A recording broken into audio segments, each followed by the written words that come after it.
the notion that being and working in service with the directors and the boards also means having an honest conversation when a directional change is needed, and in the way we're delivering programs. And I think if we can work toward having that type of relationship, we're gonna effectively do some really good things.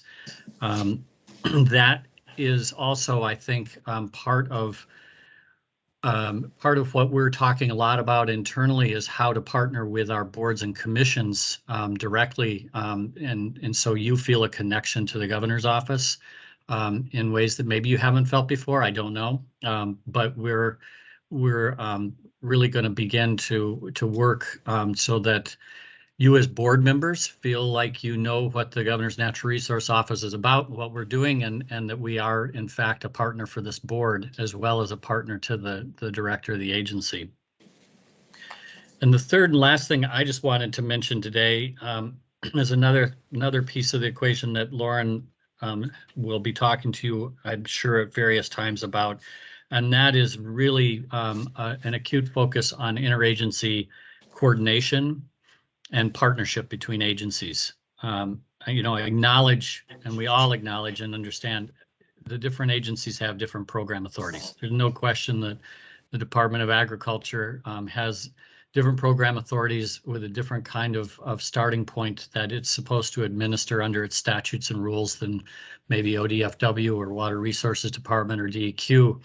But in the end, they're all part of the Natural Resource Cabinet that serves the administration, and the administration serves that Natural Resource Cabinet. So I am really going to be working to with the directors to proactively engage and have them engage with each other and to really set the tone with the way they engage with each other for program staff to interact and relate on problems that are crossing agency boundaries and crossing jurisdictional silos that are kind of built into our statutes. That's not an easy thing to do quite often, but I think that particularly the times we're in our natural resource management constraints and opportunities, this is a really important time for that cross-agency work to be a focus and a real diligent effort put to figuring out every mechanism we can for that to happen. I'm going to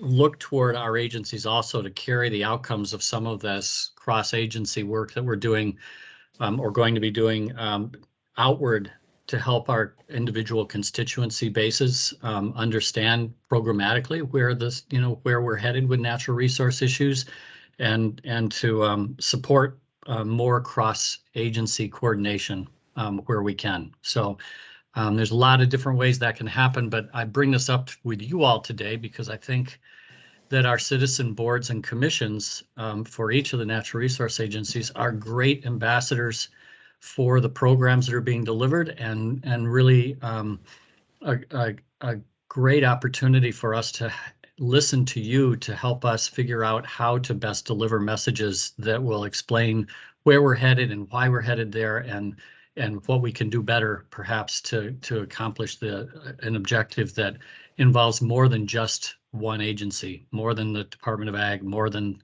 the Water Resources Department, more than Fish and Wildlife Department. So I will be looking for opportunities for the board chairs and the boards to intersect in their work as well. And I'll be talking to Lauren some about that.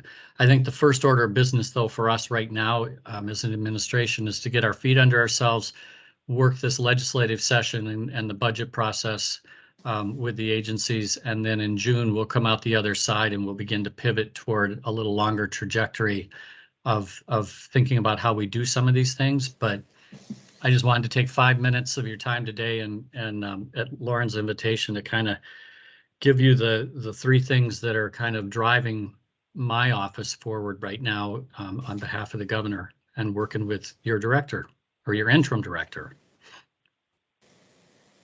That's it for me. I'm happy to take questions or whatever you want, Lauren, however you want to manage this.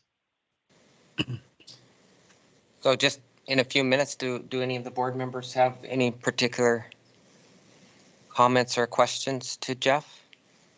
While you're thinking about that, I would just tell you, I think this is the quickest that we've ever had a senior natural resource policy advisor get introduced to the board.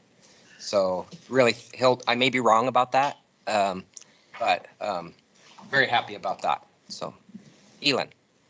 Yes, this is Elin, and thank you for that, and appreciate you coming and spending some time with us. Are you going to be doing like regular meetings with all the natural resources where you talk about this cross agency, or is it basically on a issue by issue focus? What are your thoughts there? Our natural resource cabinet, which is all of the directors of, I'm going to say 12, it could be 14, depending on how we count it. We've agreed that we are meeting twice monthly as a group, once virtually, but once in person. And, you know, I was briefing the rest of the governor's staff because the natural resource directors cabinet is a model for collaboration and interest in working with each other that some of our other program areas are seeking to replicate and wishing they had in place already. So there's a really good foundational piece here. And we're gonna build on it. I think that Elin, the thing that might be a little different is more direct communication with board chairs and boards about how to do some of this, and so we'll be looking to you for ideas on that. Thank you.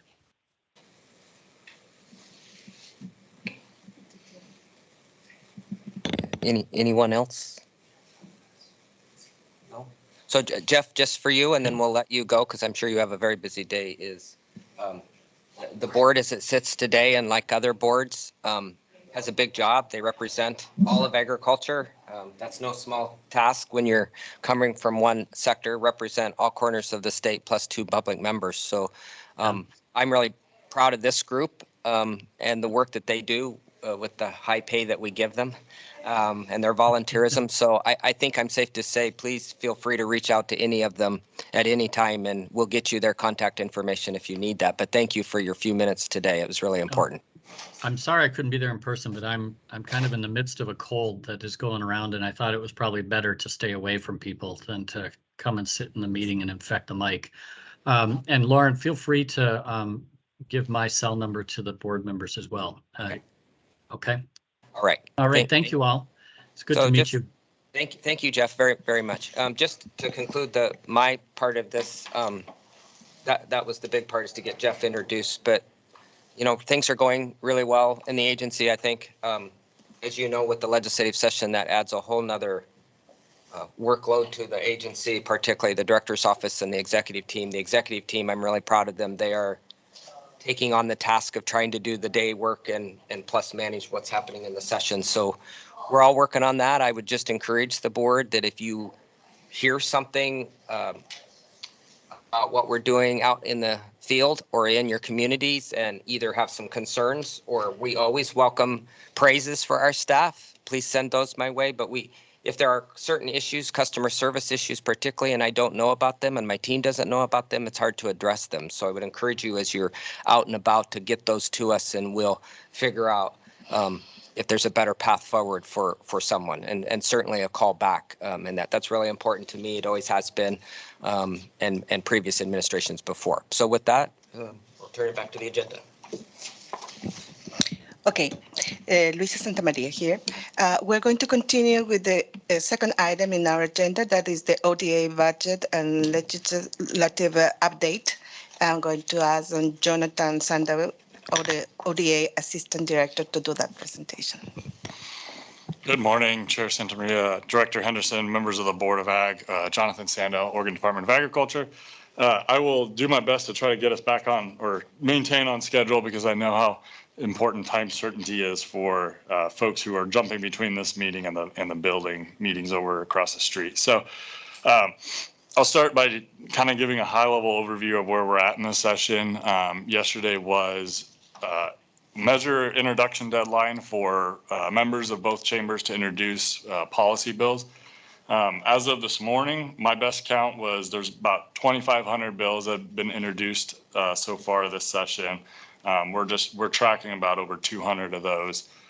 bill. So a little bit different numbers than the previous long session. In long sessions, agencies have the opportunity to introduce bills through the governor. We have one policy bill, and that's House Bill 2289. It's the bill that's included in the packet behind the summary, the budget summary. It is right now on the third reading calendar of the Senate side because it was introduced through the Joint Transportation Committee. It is, and knock on wood, potentially the first bill to clear both chambers of the session. So we're moving along with our one little policy bill. We are also, with support of the governor's office, directly engaged in another policy bill, and that's House Bill 2687. And it is going, we are working closely with the bill sponsors and the Burns Paiute tribe to allow a clear and understandable pathway to do pesticide licensing for Indian tribes here in Oregon. It's been it's a complicated problem, or it's a complicated issue. And so it's a good policy bill to kind of make a good, clear pathway to be able to do licensing of pesticide work for Indian tribes. That one has had a public hearing. We're working on an amendment, and it will move through the House Ag Committee as the chair and the vice chair see time in their schedule. That's kind of a quick overview of where we're at in the policy side of the building. In terms of the budget side, which is where a good chunk of our work is taking place and going to be taking place for the next few weeks. The revenue forecast came out today, and so I will put an asterisk next to all these numbers and let economists maybe correct the numbers as I interpreted them quickly from the committee material. But right now, the revenue forecast is looking to be roughly about $503 million above the December forecasting. So they do these every quarter. So it's up about $500 million from where we ended last session of 21. The revenue forecast is about 6.6 billion above where we ended last forecast. There's a lot of factors that go into that. The personal kicker is projected to be about 3.9 billion, which is pretty significant. And then for the next biennium, the 23-25, the projected increase of both general fund and lottery fund is about 696 million above the last forecast. And so that's kind of where we're at in a budgetary factor. It sounds like the economists have cooled down the recession projections and kind of incorporated these projections looking forward. So with that being said, our budget, which was released with the rest of the statewide agency budgets on February 1st, or January 31st, I guess, with the included in the big governor's budget package, is the summary sheet that you have in front of you right now. I'm not going to go kind of line by line item here. I think that might take a little too long, but I'll explain kind of the big buckets. The chart up front is just a good comparison. I do want to note that you'll see a large difference between the 21-23 legislatively approved and then our governor's approved budget. That is a significant incorporation of one-time funding. So think the $40 million that we got for the disaster program, that was just one-time funding. And so that accounts for a huge difference within kind of what our legislatively approved and then our governor's budget looks like between those two. Moving through the charts, the first one there is what kind of reflects the vacancy savings that we have now in our budget, and that's going to be about 11.6% vacancy savings is what we have to find throughout the agency to meet those budget targets. And then package 091 is a lot of adjustments, and so you can see through here there's elimination of a few programs, one-time fund shifts. There's also some one-time fund shifts that we also need some technical corrections with, some reductions, and then also within this adjustment package, there's $1 million general fund rider for the park, which is the Pesticide Analytical Response Center. kind of on the backside, we have our typical statewide adjustments, the recommended fee changes.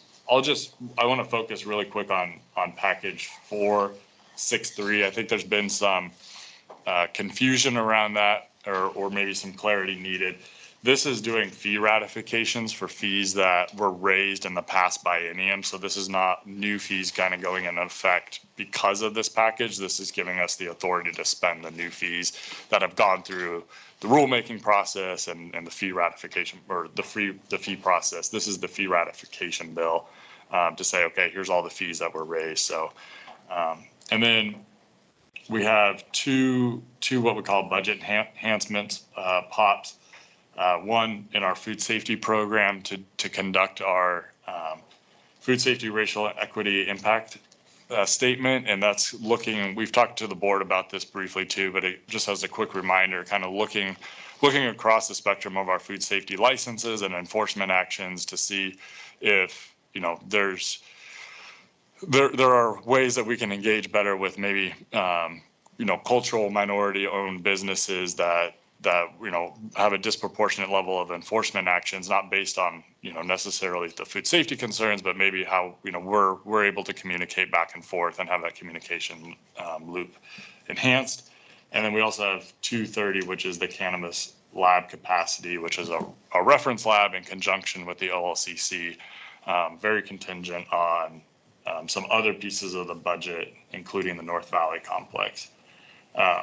Then that next block there is what we call continuations. And so these are programs that have been funded in the past that have to be renewed every budget cycle.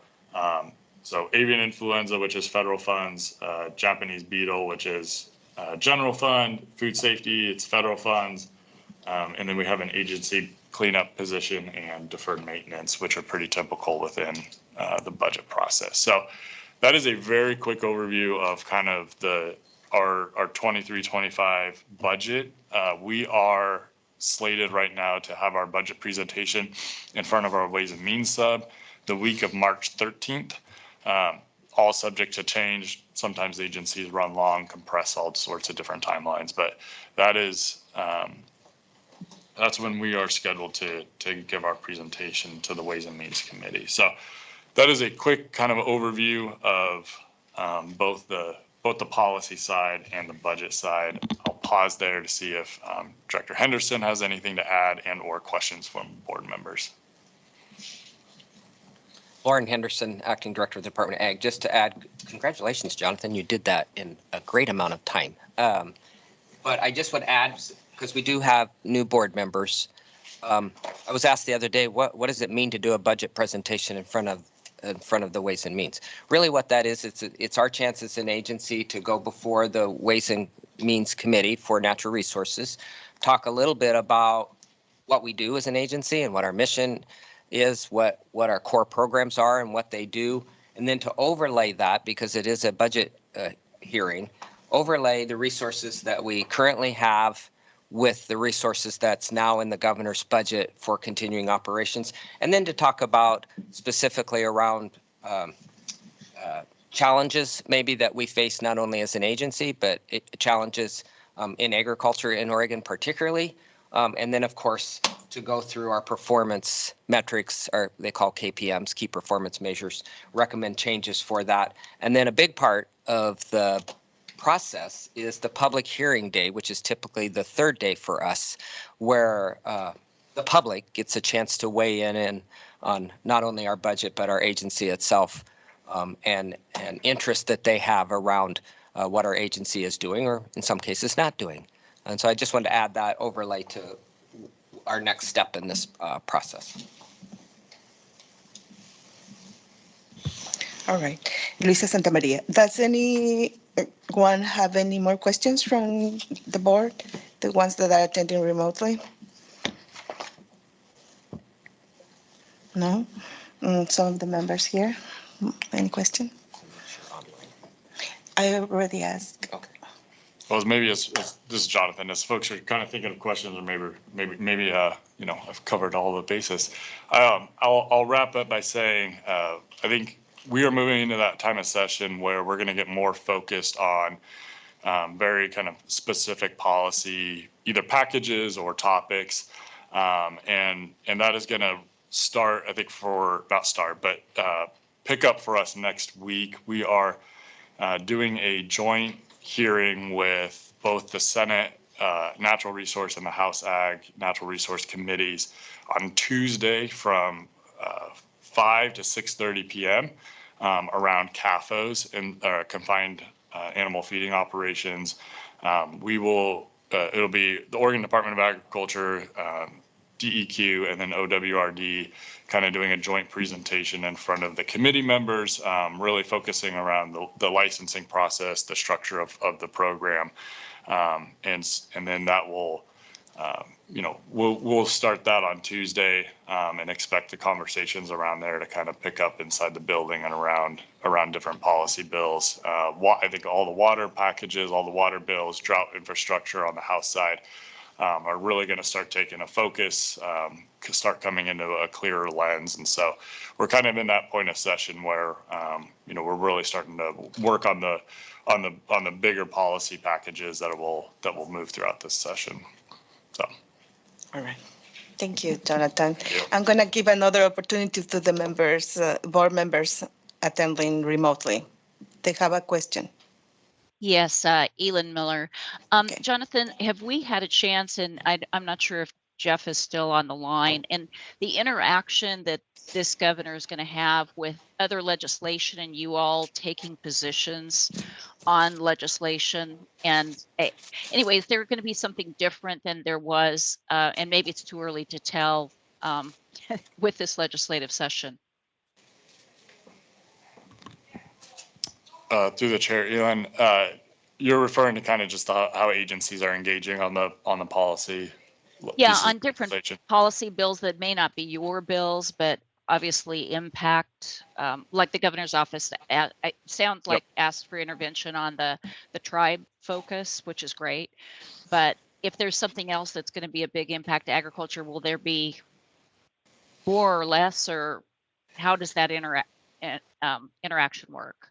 Yep. So we actually meet every week with every natural resource agency on the legislative policy kind of level.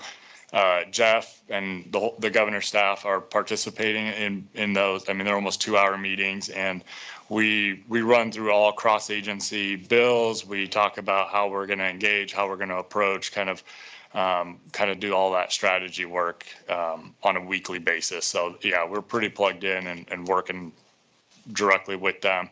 And then in terms of how we approach those bills, I mean, we as an agency approach the governor's office to ask to take that supportive stance on the pesticide bill. That happens in different spaces as well. So that communication channel is pretty well open and robust. So if a board member has some issues or concerns, maybe to just contact you and say, hey, where are you guys on this? Okay, great. Thank you. Elin, Lauren Henderson, just to put a period after that, I think the one thing that is different, since you asked, that maybe isn't different, but maybe a point of emphasis is, agencies for the most part, unless they have special permission, are neutral on everything. And we just provide information about our programs and identify maybe either gaps or challenges in implementing. But one thing I think Jeff and this governor have signaled to agencies is a real support around not getting agencies spread so thin that they can't do their core work. And if that happens through legislation, or it's not funded enough to provide the resources to be successful, that I think there's a uniform desire to have those discussions around this agency is not prepared to do this with the resources they have. It distracts from maybe their core. So I think that's a little bit different in the emphasis on that. We haven't had anything yet come to that, but I could see with some things out there, if they all happened at the same time, we could end up with some challenges. I'm speaking particularly around grant programs. There's a few bills out there that have us develop grants for this and that and the other thing. Well, and it's not just one, but when you get multiple grant programs, we don't have a grants office here, and that's a challenge for us to do. So that may be one little subtle difference and the emphasis on that, I think.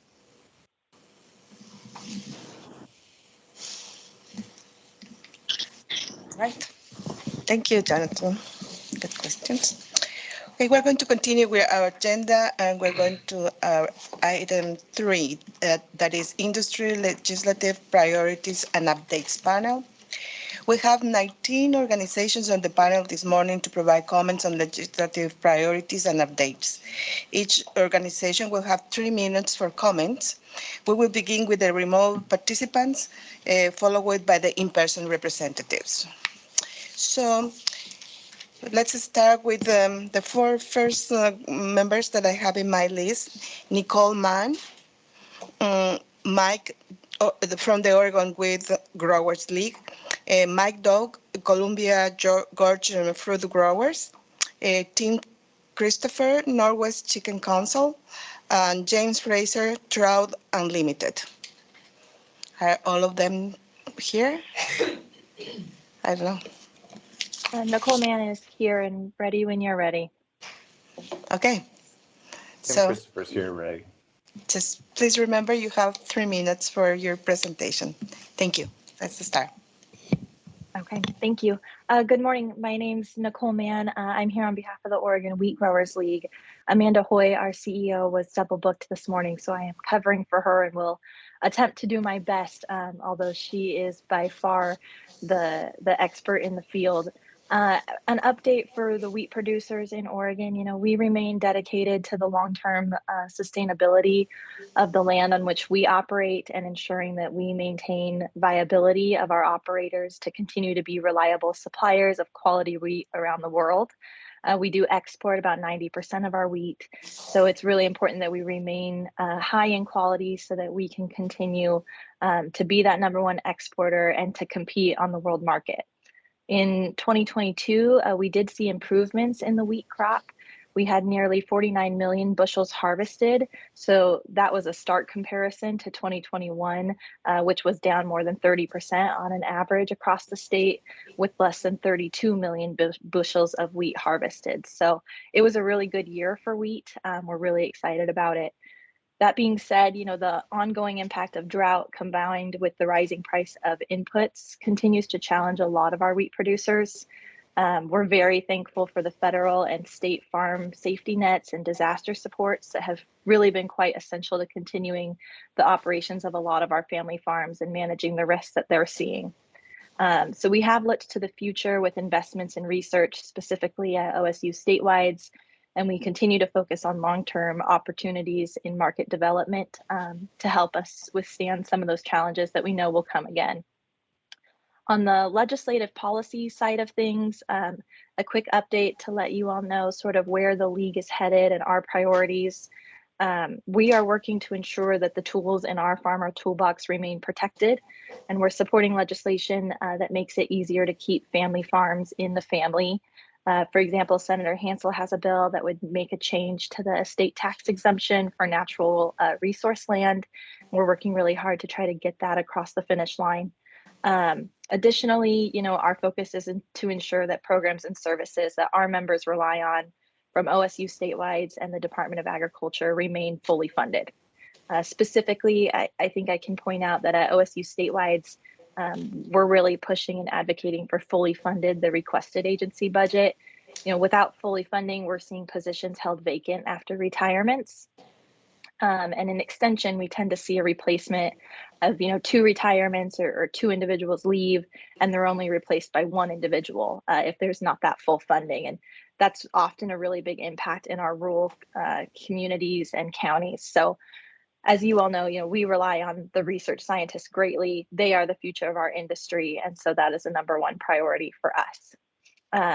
I will wrap it up there. That way I don't go over time. I'm happy to answer any questions, but hopefully that gives you a little bit of a preview of where the Wheat League is headed this legislative session and a quick update on our industry.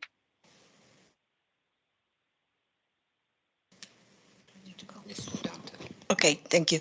Let's go with Mike Dog, the Columbia Gorge Fruit Growers.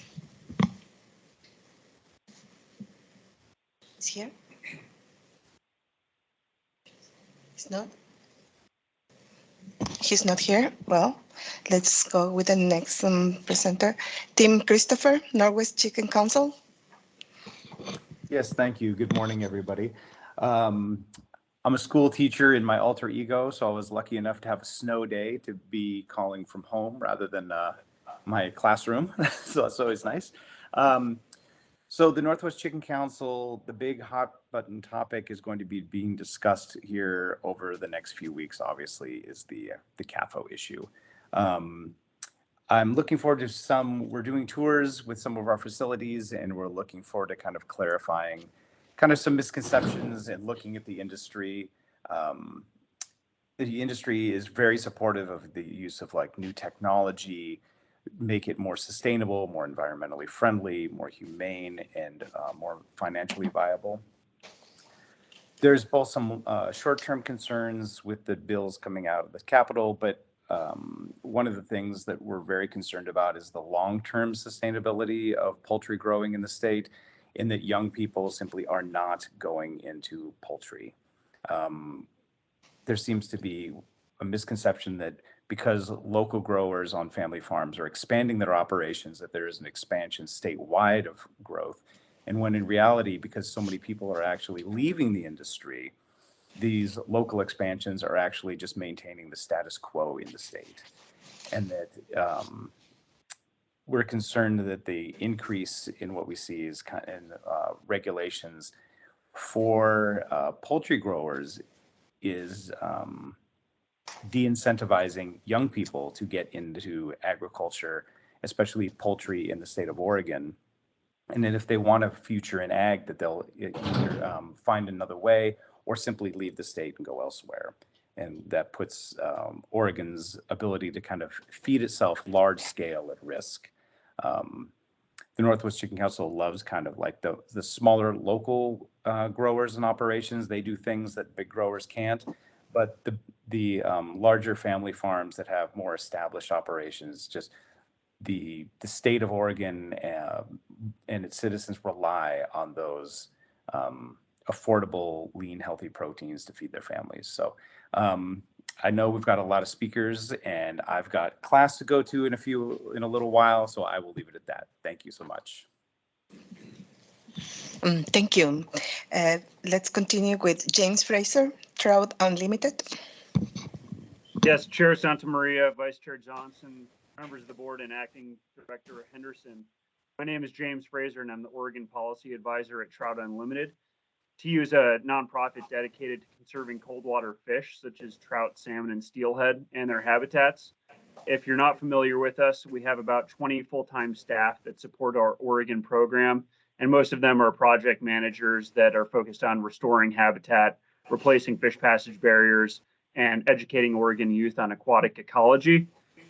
We work closely with farmers and ranchers in the course of those projects, but we also engage in state policy work that relates to protecting and restoring healthy fisheries in Oregon, and that's my role at the organization. So just as an example, we recently engaged in the agricultural water quality MOA revision process, and I just wanted to relay to the board our appreciation for ODA staff's receptiveness to our input in that process. I'd just like to briefly touch on two topics for this legislative panel. First, funding for ODA's Agricultural Water Quality Management Program. And second, a bill at the legislature that provides for continued collaboration between agricultural landowners and conservation groups regarding the in-stream lease program at WRD, which I just wanted to put on your radar, even though it doesn't expressly require anything of ODA. So taking those in order, regarding ag water quality program funding first, I did submit written comments to the board last August that supported an item in ODA's agency request budget, and that would have provided additional capacity and resources to the program in the form of 7 FTE and approximately $1.5 million next biennium. Unfortunately, the agency request is not included in the governor's recommended budget, and we can't change that today. But I just want to emphasize for the board how important this program is and Trout Unlimited's interest in seeing it be successful. Simply put, as many of the board members likely know, that program is responsible for ensuring sufficiently high water quality from all agricultural lands in Oregon to sustain our native fish species and meet state water quality standards. That is a huge task, and Oregon's trout, salmon, and steelhead depend on the program achieving what the legislature expected of it. In conclusion on this point, TU will continue looking to engage with the board on matters relating to the program, and that will include support for budget requests that provide ODA capacity to provide assistance to landowners in preventing and minimizing non-point source pollution from ag lands, and collaborating with landowners on projects that meaningfully improve water quality for valuable fisheries. Turning to my other topic now, House Bill 3164 relates to an important in-stream leasing tool that agricultural landowners use to provide valuable in-stream flows for fish. I just wanted to mention it to put it on the radar of the board, the staff, and perhaps even members of the farming and ranching community that are listening in today. Split season leases are a form of in-stream lease that authorize split use of a water right within a single season. In other words, the water right holder may use the water for a portion of the water year and then lease that water to a third party for in-stream use during the same year. The statutory authority for that form of lease sunsets in January 2024, and this bill simply removes the sunset and provides modest new flexibility to lease parties by removing a statutory 10-year cap on the number of years that a water right may engage in the program. Its chief sponsors are Representative Owens and Helm, excuse me. We support this bill. It allows agricultural landowners and conservation groups to voluntarily and collaboratively improve in-stream flows. With that, I'll conclude. Thank you for considering my comments and allowing me to participate in the panel. And please let me know if you have any questions. Right, thank you. I'm going to call the next 4 participants that are joining us today remotely. Stacy Weiler from the Wild Salmon Center, Jan Lee, Oregon Association of Conservation Districts, Karen Legotsky, Oregon Environmental Council, and Jana McCamey from Oregon Wine Growers Association. Okay, let's start. Chair Santa Maria, members of the board, and Acting Director Henderson, thank you for the opportunity to provide public comment today. My name is Stacy Detweiler, and I'm the Oregon Policy Senior Program Manager at the Wild Salmon Center, which is a nonprofit organization based here in Oregon that works to protect and restore salmon habitat and advocate for policy and programs that improve water conditions in streams where salmon have the best chance of recovery.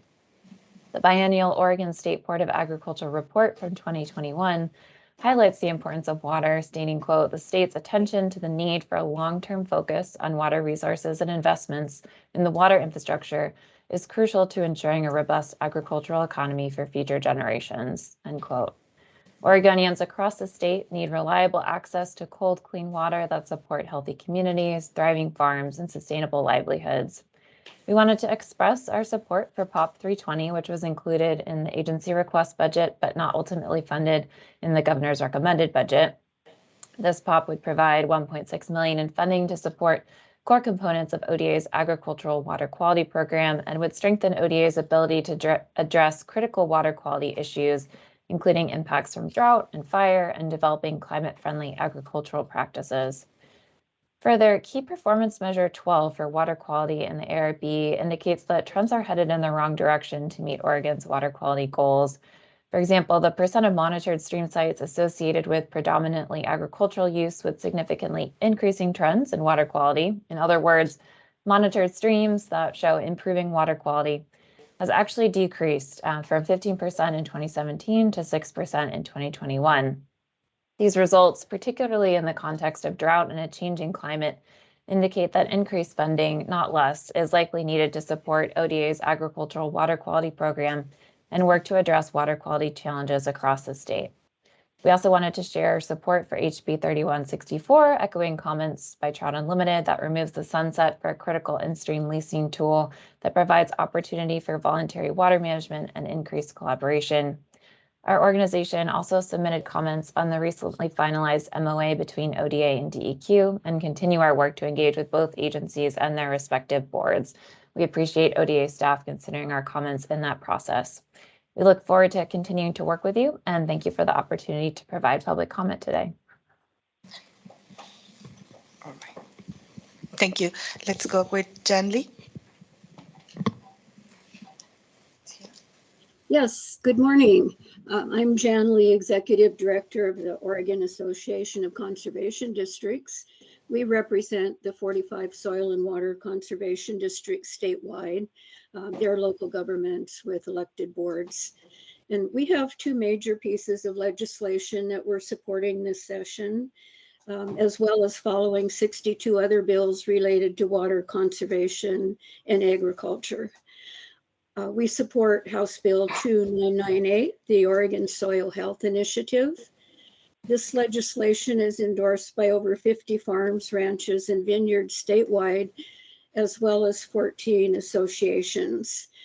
I have a flyer on that, and I'll send it on to Carla in case anyone would like to see it. Oregon's farmers and ranchers continue, as you know, to be impacted by drought, wildfire, and other concerns, excuse me, which is narrowing profit margins and driving up costs for farmers. This bill, we think, will leverage existing programs and expand resources available to farmers and ranchers. It would provide incentives and technical assistance for healthy soil practices on a voluntary basis. Partners in the bill, as listed, will include OWEB, Oregon Agriculture Heritage Program, OSU Extension, ODA, and conservation districts.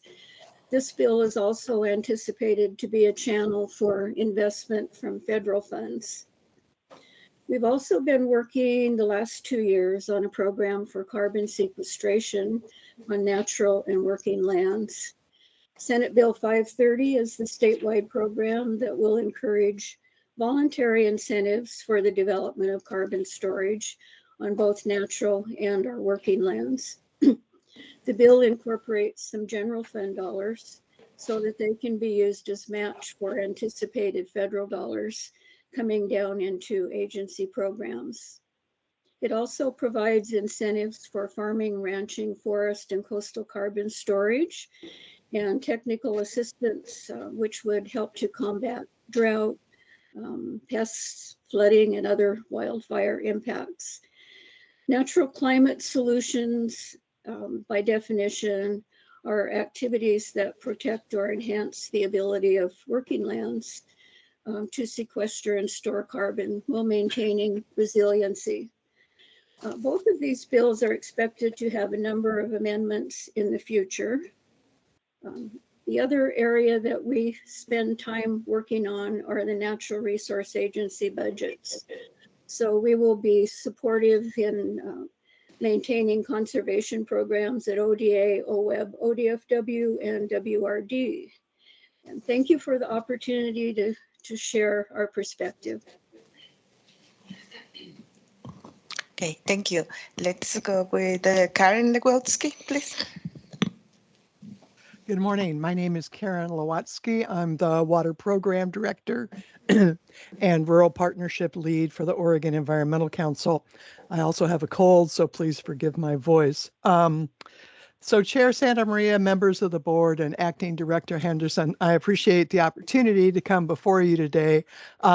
OEC has had a long history of working closely with the Board of Ag on issues that are important to all of us. We've been involved in helping to work with the Oregon Farm Bureau to help put the Pesticide Stewardship Partnership Program in place. We've been involved with the Ag Water Quality Group for many years.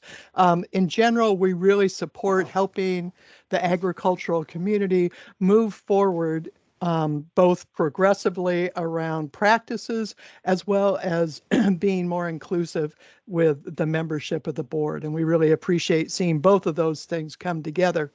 You've heard some of our colleague organizations, Wild Salmon Center, Trout Unlimited, and Jan Lee, speak a little bit about some of the same bills that we're interested in supporting, bills related to soil health, carbon storage, ag water quality, and split season leasing. So I'm not going to drill down on those specifically. I will say that one of the bills that we've come in and testified on is the bill that will establish 4 positions for a farm worker outreach program in the PARC program. This bill is something that will bring culturally specific outreach to a variety of farm workers across Oregon about issues related to pesticide use, pesticide incidence reporting, et cetera, in order to ensure both the health of that community and to make sure that we're getting the information we need in order to have accurate understanding of when we have a pesticide event that needs to be dealt with. We're also supporting the request for money for the IR4 research to make sure that specialty crops have the ability to use some of the materials that are being cleared for other more major crops. That's a really important part, as you all know, of what we do in Oregon to make sure that our specialty crops have access to good materials. We are also working hard with a variety of legislators to ensure that the federal dollars that we all keep hearing about from the bill or the IRA are going to come down not only to the state, but be distributed evenly across the state. We want to see Oregon's rural and agricultural communities accessing those monies for infrastructure needs, community needs, et cetera. Want to make sure that there's an equitable distribution of those monies. We're also putting a lot of work into budgets, as many of the others are here. We've seen the natural resources budgets continually get hammered. We want to make sure that we have enough staff in place for all of these agencies to be doing the work that is already on their plate. So we're committed to moving that forward, even as we, of course, ask a little bit more, because there's always room for improvement. There's always room for us to work more closely together to achieve the goals that we want to see on the ground, both for agriculture and for Oregon's environment and for Oregon's rural communities. So I'm going to wrap up there. I'm happy to chat with anybody about any of this, and I hope to see more of you in the future. Thank you. All right, thank you. Let's go with Jana McCamey. Good morning, Chair Santa Maria, Oregon Board of Agriculture members, and Acting Director Henderson. I'm Jana McCamey, Executive Director of the Oregon Wine Growers Association. The OWA has been the leading advocate for Oregon wineries and growers for more than 40 years at the state and federal levels. We have hundreds of grower and winery members from around the state, representing 2/3 of Oregon's wine production. I'd like to thank the board and ODA staff for your efforts to meet the needs of Oregon's diverse agricultural sectors. We're glad to see Elin Miller and Miguel Lopez on the board, who both have vineyard interests. We have worked collaboratively over the years to help address our concerns about the impacts of herbicide drift on vineyards through a coexistence work group. We encourage those efforts be continued. We are also looking to partner with ODA to promote clean grapevine rootstock in Oregon in a cost-effective way. Grapevine red blotch poses a serious threat to our industry in addition to other disease pressures, and we need to ensure the health of our rootstock here in Oregon. In the current legislative session, we are focused on several policy areas. We are seeking fixes to the financial mitigation tools included in the Ag Overtime Bill. The refundable tax credit needs to be accessible for our many growers who utilize vineyard management companies to meet their labor needs. The Department of Revenue's current interpretation does not recognize the dynamics of this important business model.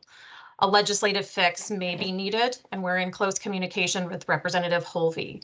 In addition, we support House Bill 2058 that modifies the bridge loan program to enable it to serve as a potential tool for some of our growers as they adjust to new overtime costs. OWA is actively engaging in water policy conversations. We have a water subcommittee that over the last few years has developed a set of water policy priorities, including support for place-based planning, incentives for efficiency improvements that could allow for more water availability, creating additional flexibility for water rights holders to share unused water while preserving those rights, tougher penalties for water theft, and better data collection on water availability in the state and usage. We are identifying bills that support these goals. On pesticide policy, we also support HB 3098 that sets up a new outreach program to educate farm workers in culturally appropriate ways on the safety of pesticides used on farms. Like many groups here, we oppose SB 199 and believe any new policy discussion around predator control rests with the ODA. We have concerns with the wildfire map that was released and withdrawn last year. This could really affect many of our folks around the state. We think that a map, if it's prepared, needs to reflect wildfire risk and recognize site-specific efforts to improve fire preparedness and safety. If a map is produced, insurers should not be allowed to utilize it to restrict insurance based on risk levels established. And we do support funding for home hardening to mitigate risk and discourage efforts by local jurisdictions to set higher fire standards than required statewide. Our industry greatly benefits from research and outreach efforts at OSU. Therefore, we support HB 2610, creating new funding for specialty crop research at OSU, in addition to OSU's statewide increased request of $50 million. The increase would fund a resilient food systems program that includes important new focus on efficient ag production and sustainable food processing. Lastly, at the federal level, we are actively engaging in policy development around the 2023 Farm Bill. We are encouraged to have 2 Oregon representatives on the Agricultural Committee, Reps Chavez-DeRemer and Salinas. An increase in specialty crop funding is long overdue and is crucial to help support the research and promotional needs of the wine industry and other specialty crops. We are also seeking additional modifications to the crop insurance program for grapes so that it can be a more effective risk mitigation tool as we face increased climate threats. I'll conclude there and thank you for providing the opportunity to present today. Okay. All right, thank you. We have one more participant remotely. So we have Amy Wong from the Oregon Organic Coalition.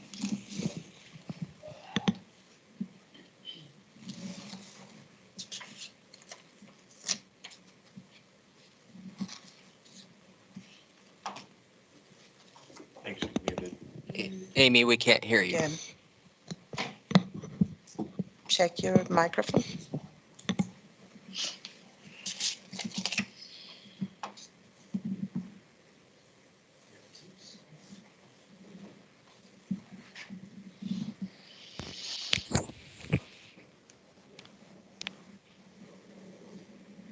I am so sorry about that. How about now? Yes. Great. All right.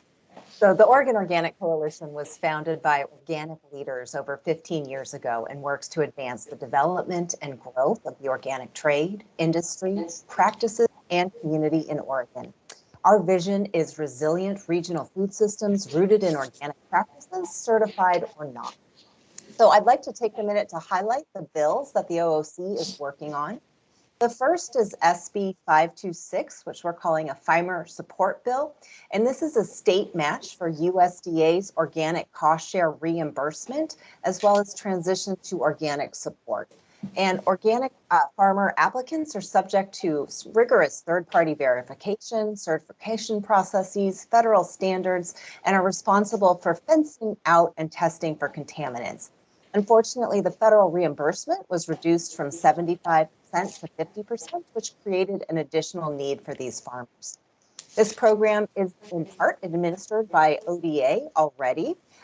They distribute the federal reimbursement, so it won't be a huge ask to the agency.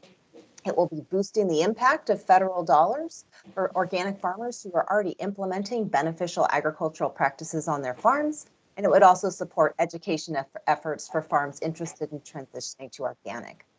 We also are focused on SB 617, which would create an organic policy special assistant at the Oregon Department of Agriculture, which will support the implementation of organic practices, as well as the agency's ongoing soil health efforts, boost the facilitation, marketing, and trade of organic products, and ensure interagency integration of policies that support the adoption of organic practices. The position is patterned after a similar successful position at the USDA. And according to Kathleen Merrigan, former U.S. Deputy Secretary of Agriculture and now Director of the Sweetie Center for Sustainable Food Systems, given the climate mitigation and adaptation potential of organic practices, as well as the need to provide farmers and ranchers with technical advice, there should be an organic specialist in every state. We also are supporting SB 789, which is protections for the Willamette Valley vegetable specialty seed industry.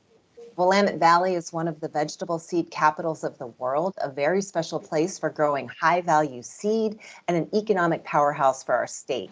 Currently, cultivation of rapeseed canola, a low-value oil seed that can irreversibly undermine the vegetable seed industry through cross-contamination and increase pest and disease pressure, is capped at 500 acres in the Willamette Valley Protected District. However, this cap is set to expire at the end of June. The Oregon legislature should make the protected district permanent to ensure that this vibrant part of our economy remains strong for generations to come. The OOC is also supporting OSU's efforts to build agricultural resilience through the university's extension program. The OOC and coalition partners were integral in establishing the Organic Extension Program, which has grown from 1 to 3 extension agents, although not all at full time, that have been providing technical assistance and on-site research in support of all farms and ranches, not just organic, wanting to employ low input practices. And finally, the OOC is tracking and engaging many of the concepts to discuss today, as well as for many POPs in relevant agency budgets. Thank you so much for having me. Right, thank you. We have one more remote participant. It is Samantha Siegner from the Oregon Wine Council. Yes, thank you. Chair Santa Maria, members of the Board of Ag, and Acting Director Henderson, thank you so much for the opportunity to speak with you all this morning. I'm here on behalf of the Oregon Wine Council.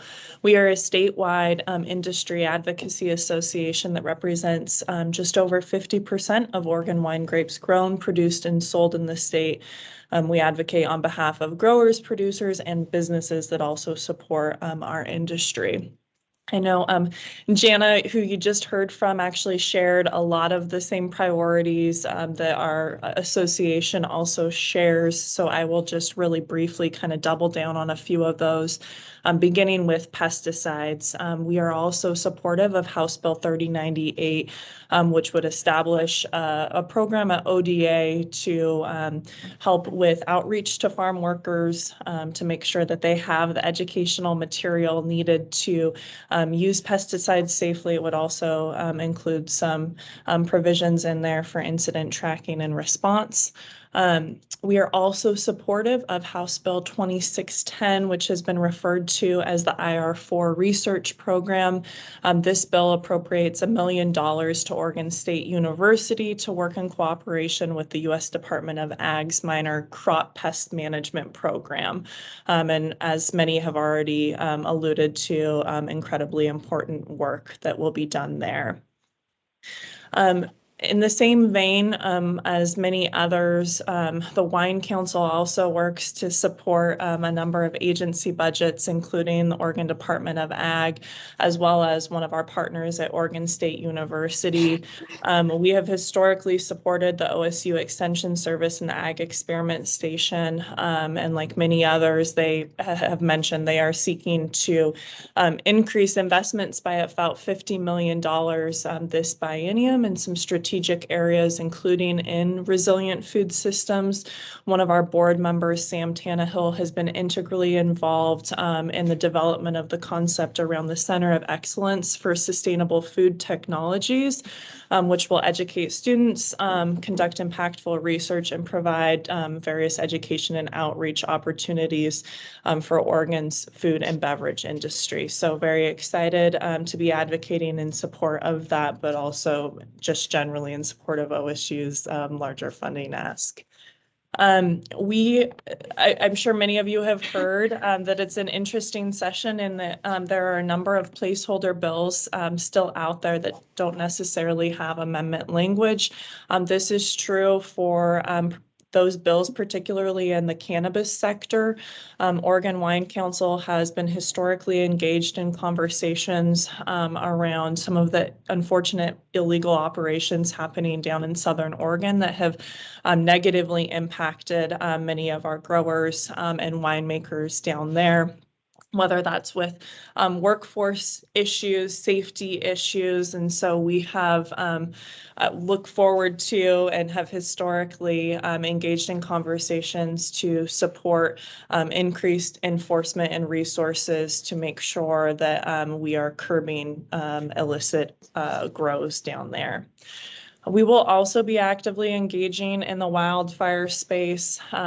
There are a number of concepts out there right now. Jana mentioned some of them related to the wildfire risks maps. We want to make sure that the policy around them is conducted in a very thoughtful way and not necessarily impacting coverage of insurance for many of our entities in wildfire impacted areas. That said, we are incredibly supportive of a lot of voluntary incentive-based efforts to help improve home hardening and other things that can help to mitigate wildfire impacts.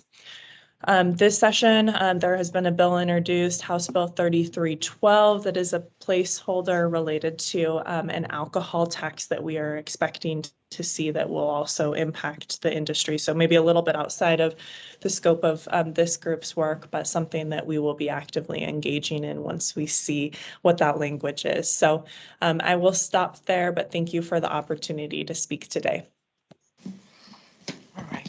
Thank you. Thank you to all the participants that did join us remotely. Before we continue with the in-person comments, I would like to ask the board, any board member has a question to the participants? No? If not, well, let's continue with the in-person comments. And I'm going to call four at a time. Katie Murray from the Oregonians for Food and Shelter. Roger Bayer, Oregon Seed Council. Ryan Trivet, Oregon Seed Association. She's not here? Okay. So I'm going to go next. Tammy Kerr, Oregon Dairy Farmers Association. It's not here? Okay. Don't forget Laura, West Farm Bureau.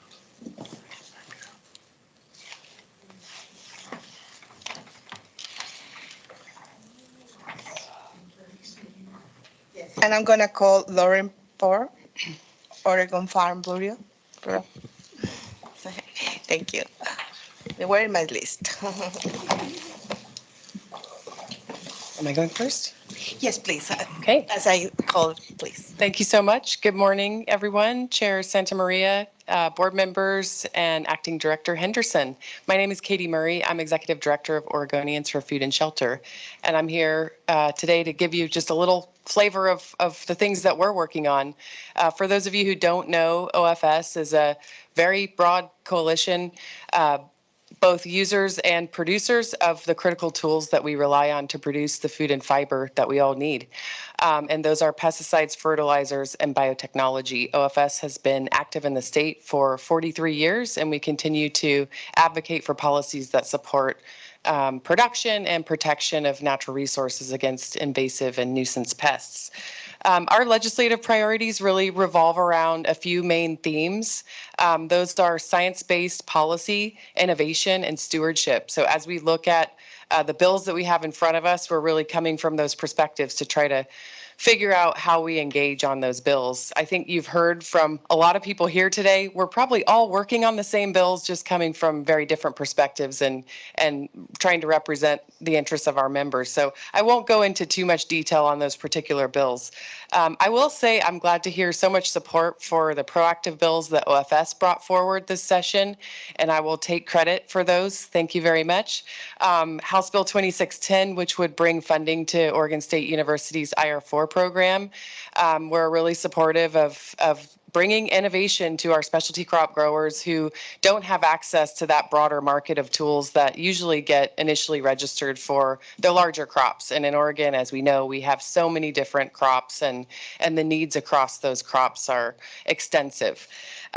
Also House Bill 3098, which would create a new farm worker outreach program within PARC and would reside here at ODA. we really are interested in ensuring stewardship of our products and protection of workers, and we like to see this bill supported and funded so that we can help play our part in making sure that farm workers have access to pesticide safety education and know how to report incidents when those might happen. We're also engaging on a variety of bills, from school pesticide use to harmful algal blooms to the soils bill, aquaculture, canola. There's a lot of topics out there that we are engaging on and trying to work out a workable solution to how our members can feel confident about these policies. From the ODA side, of course, we have a long history of working together with ODA on the Ag Water Quality Program, pesticide safety and enforcement, invasive and noxious weeds. We will continue to support those programs and hope to see capacity increased, not decreased, for all the programs that our members rely on. Of course, supportive of the OSU statewide and those programs. I'll just end by saying, I think the trend is that we're seeing a lot of policy proposals that would impact working lands and industries that produce food and fiber, but are not coming from working lands industries, nor do they have sufficient input from those industries. And as we look ahead towards a changing climate and many, many different types of crops needing to adapt to changing weather patterns, drought, et cetera, invasive pests, all of these things, we really need to focus on how we can meet the needs, how we can understand the needs and then meet the needs of all of our producers. So thank you very much for the opportunity to be here. Thank you, Chair Santa Maria and members of the board and Acting Director Henderson. My name is Roger Beyer. I represent the Oregon Seed Council. You're going to hear a lot about specific pieces of legislation today. I'm not going to go into any of those. I can safely say the Oregon Seed Council, as a member of OFS, most of our members are members of Farm Bureau. We are in agreement with those other groups. What I want to talk to you a little bit about today is, I would like to mention specifically the statewide at OSU. We greatly support that increase of $50 million there and want to put that on the record. But what I would talk about you today is what's going on in our industry. The grass seed industry is kind of in a free fall right now. And if you go back I started with the industry in 08, and if we all remember at 08 and 09, we had the Great Recession. And at that point in time, the industry, about 30 to 40% of the industry went out the door in about 12 months' time in a loss of value. What we're experiencing in the first 2 quarters of this fiscal year is worse. Our industry has seen the worst movement of grass seed since that time. In fact, since before that time. For example, in the 08-09, in February of 08-09, the commission report showed 68 million pounds of perennial ryegrass had moved. Currently, it's 56 million. In tall fescue at that time, it was 63 million pounds. Currently, it was 87 million pounds, but recognize the acreage of tall fescue has almost doubled in that time. So while we're seeing the bright spot has been fine fescue, and that movement has been fine there. The good news is the price has not collapsed at this point in time. We don't know exactly why that is, but what we know is that our industry is greatly tied to consumer spending and consumer budgets. And with the inflation we've seen in this country, there's just no room left in people's budgets to purchase grass seed. What happened in 09, what really helped our industry was that the exports of grass seed, specifically to China, increased about 30% between 08 and then into 09. We're not seeing that this time around. And the reason that we're not seeing that is multiple, but predominantly is the value of the dollar and the price of the seed. In 08-09, tall fescue seed was selling for about 40 cents a pound. It's currently at about $1.30 a pound, which is good for the growers to get that $1.30 a pound, but they have to be able to move the seed. So I think what's important for this group to understand is that anything that's happening in agriculture can affect all of agriculture, and what the policies you make as a board can be greatly either helpful or detrimental to an industry inside of the state. So as you're making policy or thinking about what you're doing as a board of ag, you need to think about what's going on inside these ag sectors and recognize that don't do any harm is what's most important right now. Specifically at the Department of Ag, you have a position open that is the commodity, what's the right word for it? Chris Anderson's position. Oversight, commodity oversight. That's an important position for industries and many industries in the state. We need those positions when they come open to be filled. So with that, Chair, I'll close there. Happy to answer any questions if you have anything. But just remember, we support what our allies on either side of me are doing, and don't do any harm. Thank you. Good morning, Chair Santa Maria, members of the board, and Acting Director Henderson. My name is Tammy Kerr. I'm the Executive Director of the Oregon Dairy Farmers Association.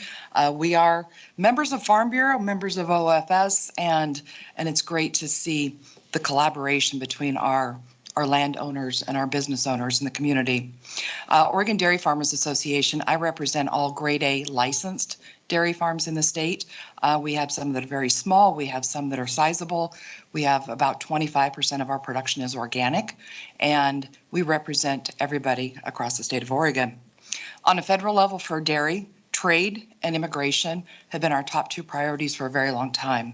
Our workforce is challenging to find employees that want to work regardless of pay.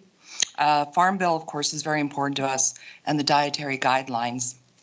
And in the Farm Bill, of course, conservation programs are our priority. We really want to help further our efforts to decrease greenhouse gases and move towards net zero by 2050. Our dairy farmers are committed to sustainable practices and being an environmental solution, and those federal programs will help us to further our efforts. On a state level, we have supported and signed on to several water bills. We are supportive of growing canola in the Willamette Valley. It's an important feed source for our dairy cattle, and we very much support that. Ag overtime really needs to be rehauled. It was pushed forward last year without a lot of conversation and a lot of give and take. Maybe a lot of conversation, but not real discussion. And of course, raw milk was heard early in the session. It's not something that we support. We support the CDC. We support American Pediatrics, who are opposed to potential health risks for those with weakened immune systems, the very young, the elderly. So we want to see a safe, healthy product on the shelves. We do not support raw milk sales. At the state level, once again, legislators are trying to limit our CAFOs. Despite the strong regulatory program and great work by the Oregon Department of Agriculture in permitting and oversight, and ODFA has a great track record of working proactively with the legislature to address issues with the CAFO permitting process. Our farmers were at the table more than 30 years ago to discuss and to create the first rules for the CAFO program. Our farms are not factories. These are family-owned businesses across the state.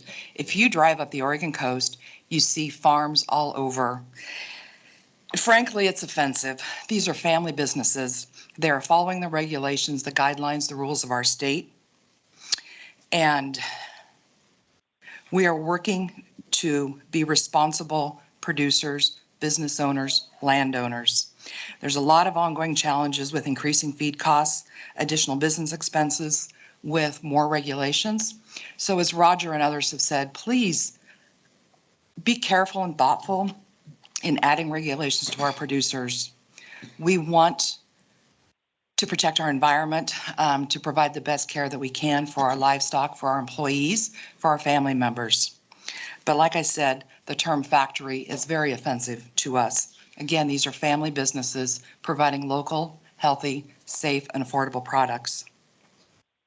The attack on production agriculture needs to stop. Additional regulations disproportionately impact our smallest producers.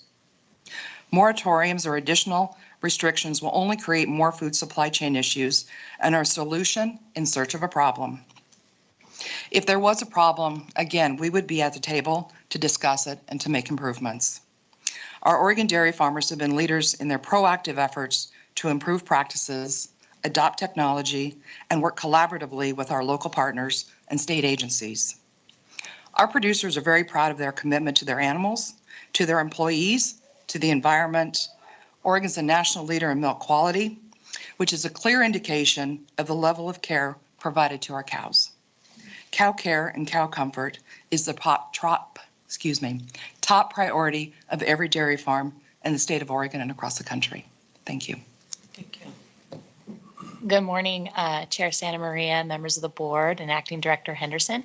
I'm Lauren Poor. I'm the Vice President of Government and Legal Affairs for the Oregon Farm Bureau.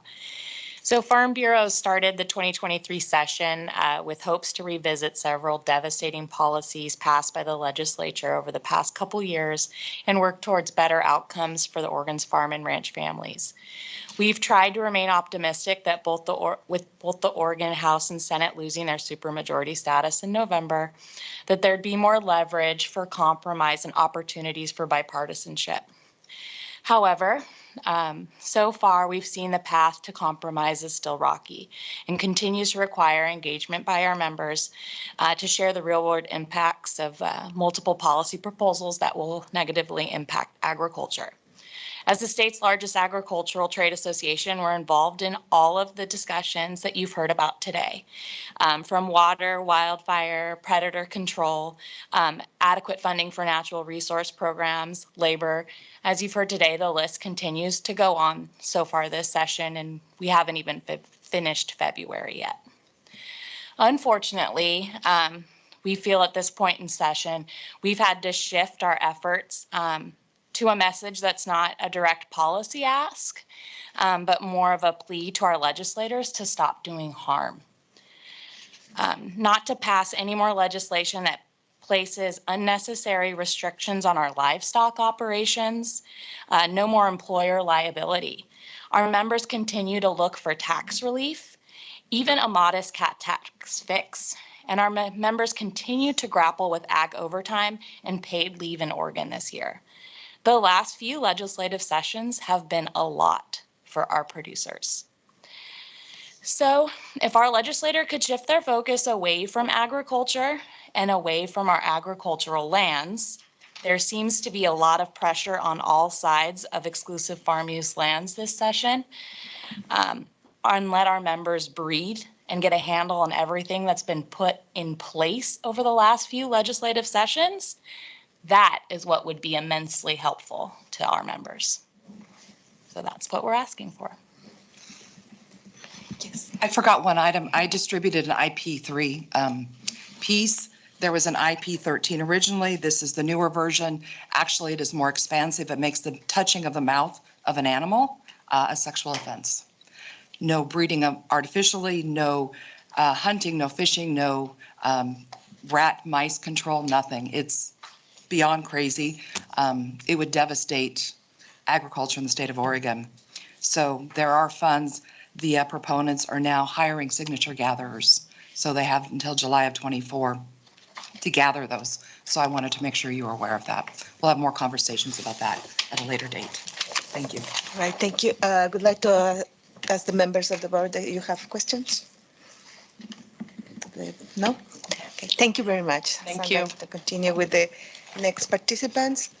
We have in our list, I'm going to call again Ryan Tribbett. It's not here. No. Okay, Tammy Denis, Oregon Cattlemen's Association. Jeff Stone, Oregon Association of Nurseries. Alice Morrison, Friends of Family Farmers. And Dave Dillon, Food Northwest.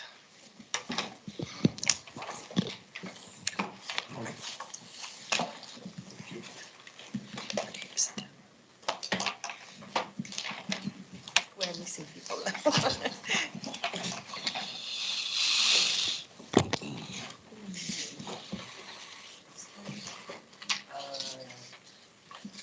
Well, I think we should. Shall I wait, Madam Chair, or? I don't know. Let's continue since we have. Okay. Yes, thank you. Chair Santa Maria and members of the board, and also our acting director, Lauren Henderson, who is out of the room unfortunately at this moment in time, but greetings to all on behalf of the Oregon Cattlemen's Association. There are 13,000 ranchers in the state of Oregon, and what is interesting about this sector of ag is they are distributed across the state in every county. I would like to give my president an opportunity. My name is Tammy Denny. I am the Executive Director of the Oregon Cattlemen's Association. Thank you, Jeff Stone. And I would like to have my president, Todd Nash, provide a couple of comments on behalf of the Oregon Cattlemen Association. If we can add Todd.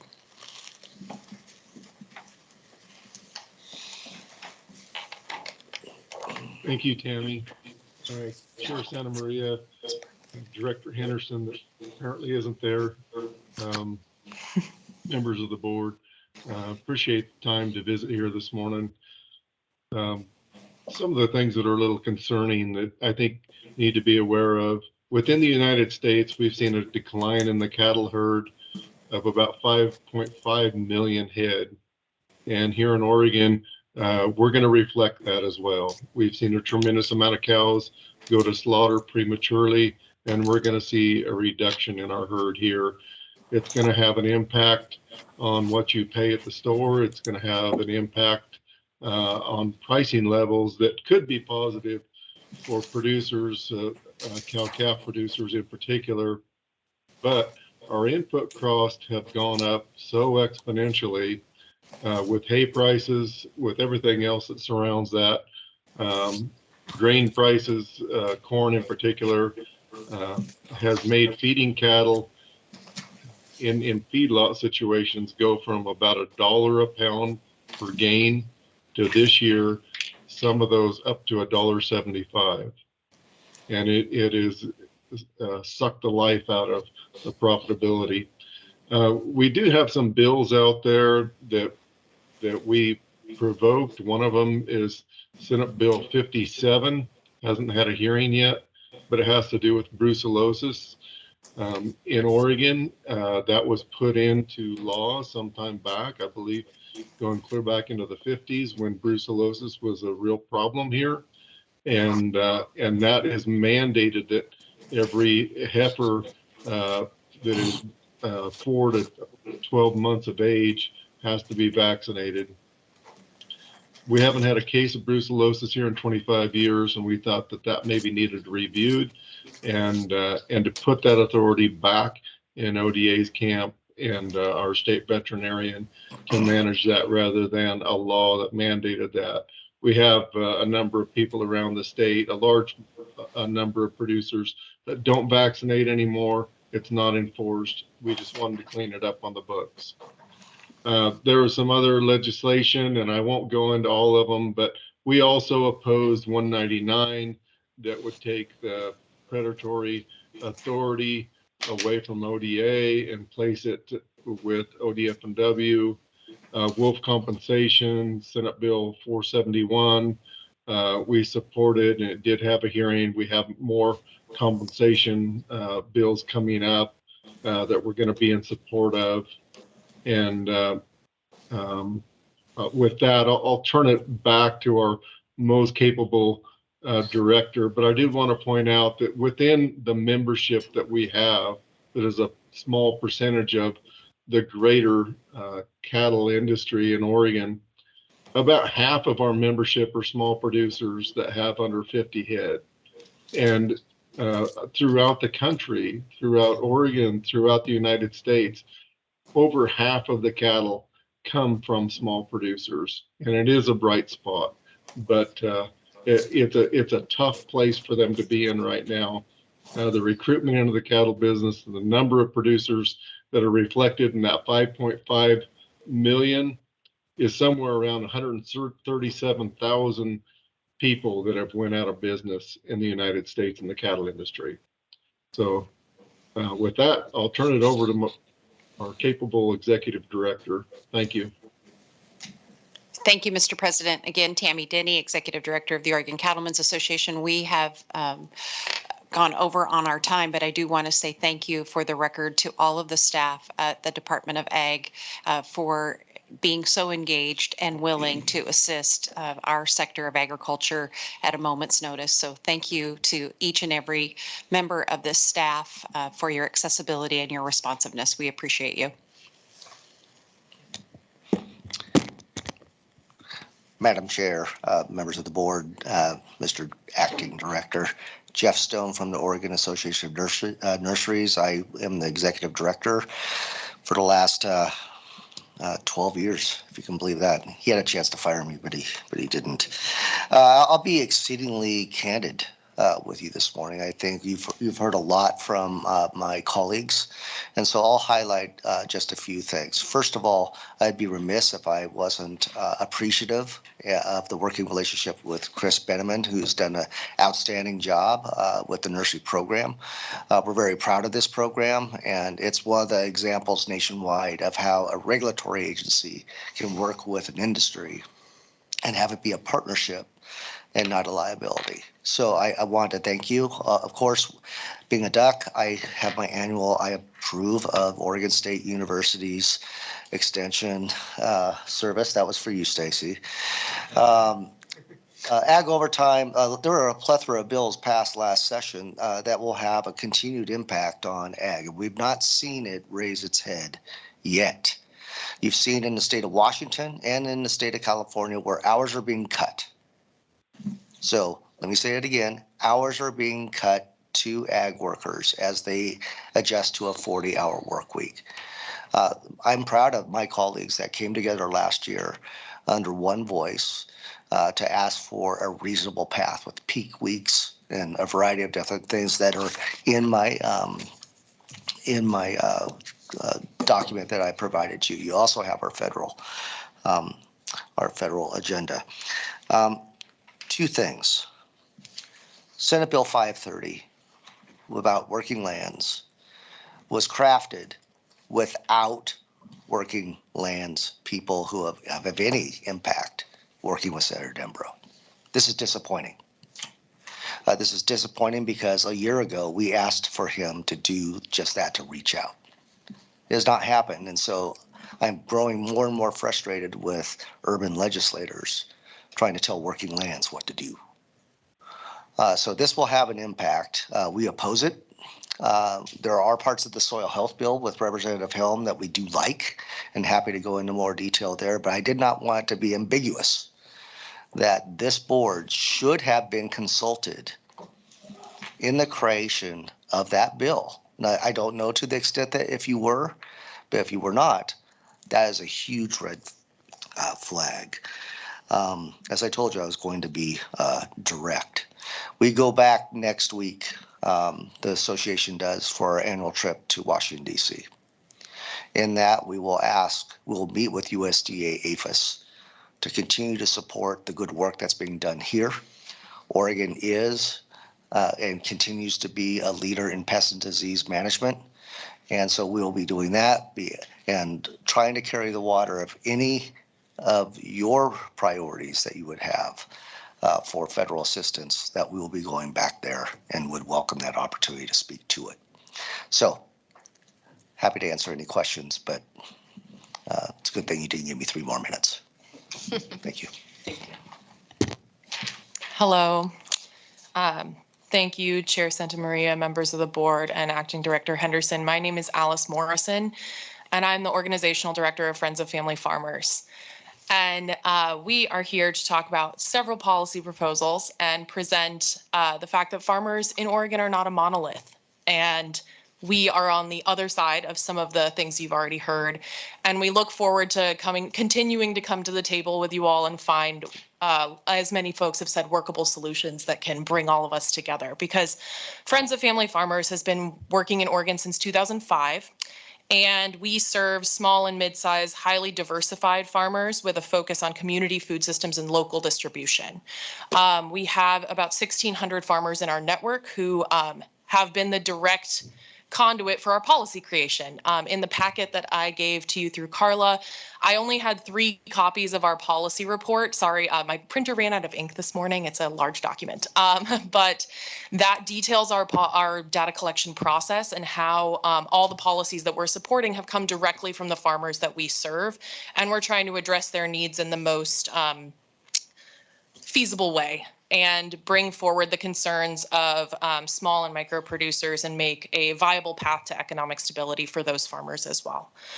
So the first things I wanted to start out with are highlighting some ODA budget items that I'm extremely excited about. And also I've already provided testimony to the governor's office and to legislators in favor of these things. The first that I haven't heard folks mention yet is funding for the state meat inspection program. I'm so excited and so grateful to the work of ODA for getting that state meat inspection program licensed and authorized by by USDA rather. And there is funding in POP 220 for the first inspectors for that program. And we'd love to see that continue and expand in future years because we've done so much work on this issue and we're so happy to have come to the table with folks like the Cattlemen's Association and in the Meat Stakeholders Work Group through ODA to continue this work, but it's not over and we have to continue pushing forward. And we're also happy to support the Meat Processing Infrastructure Grant Fund package, POP 250, which is also HB 2907. It has already passed out of the House and is going down to Ways and Means, but that is a continuation of the Meat Processing Infrastructure Grant Fund that ODA administered last year. The legislature allocated $2 million for the first time, and you all received $14 million in requests. And now that bill is requesting an additional $10 million for that grant fund. We were not involved in the creation of this policy, but are overwhelmingly supportive and have gone on record several times to say so. So we wanted to bring that up to your attention. This is, again, we collectively in ag have known that meat processing is a bottleneck here in Oregon, and this $10 million is a real great step in the right direction, but we should keep our eye on this problem. We also wanted to highlight the farm to school infrastructure grants. This was something that was usually in the Department of Education budget, but has been moved over to the ODA budget. That's POP 420.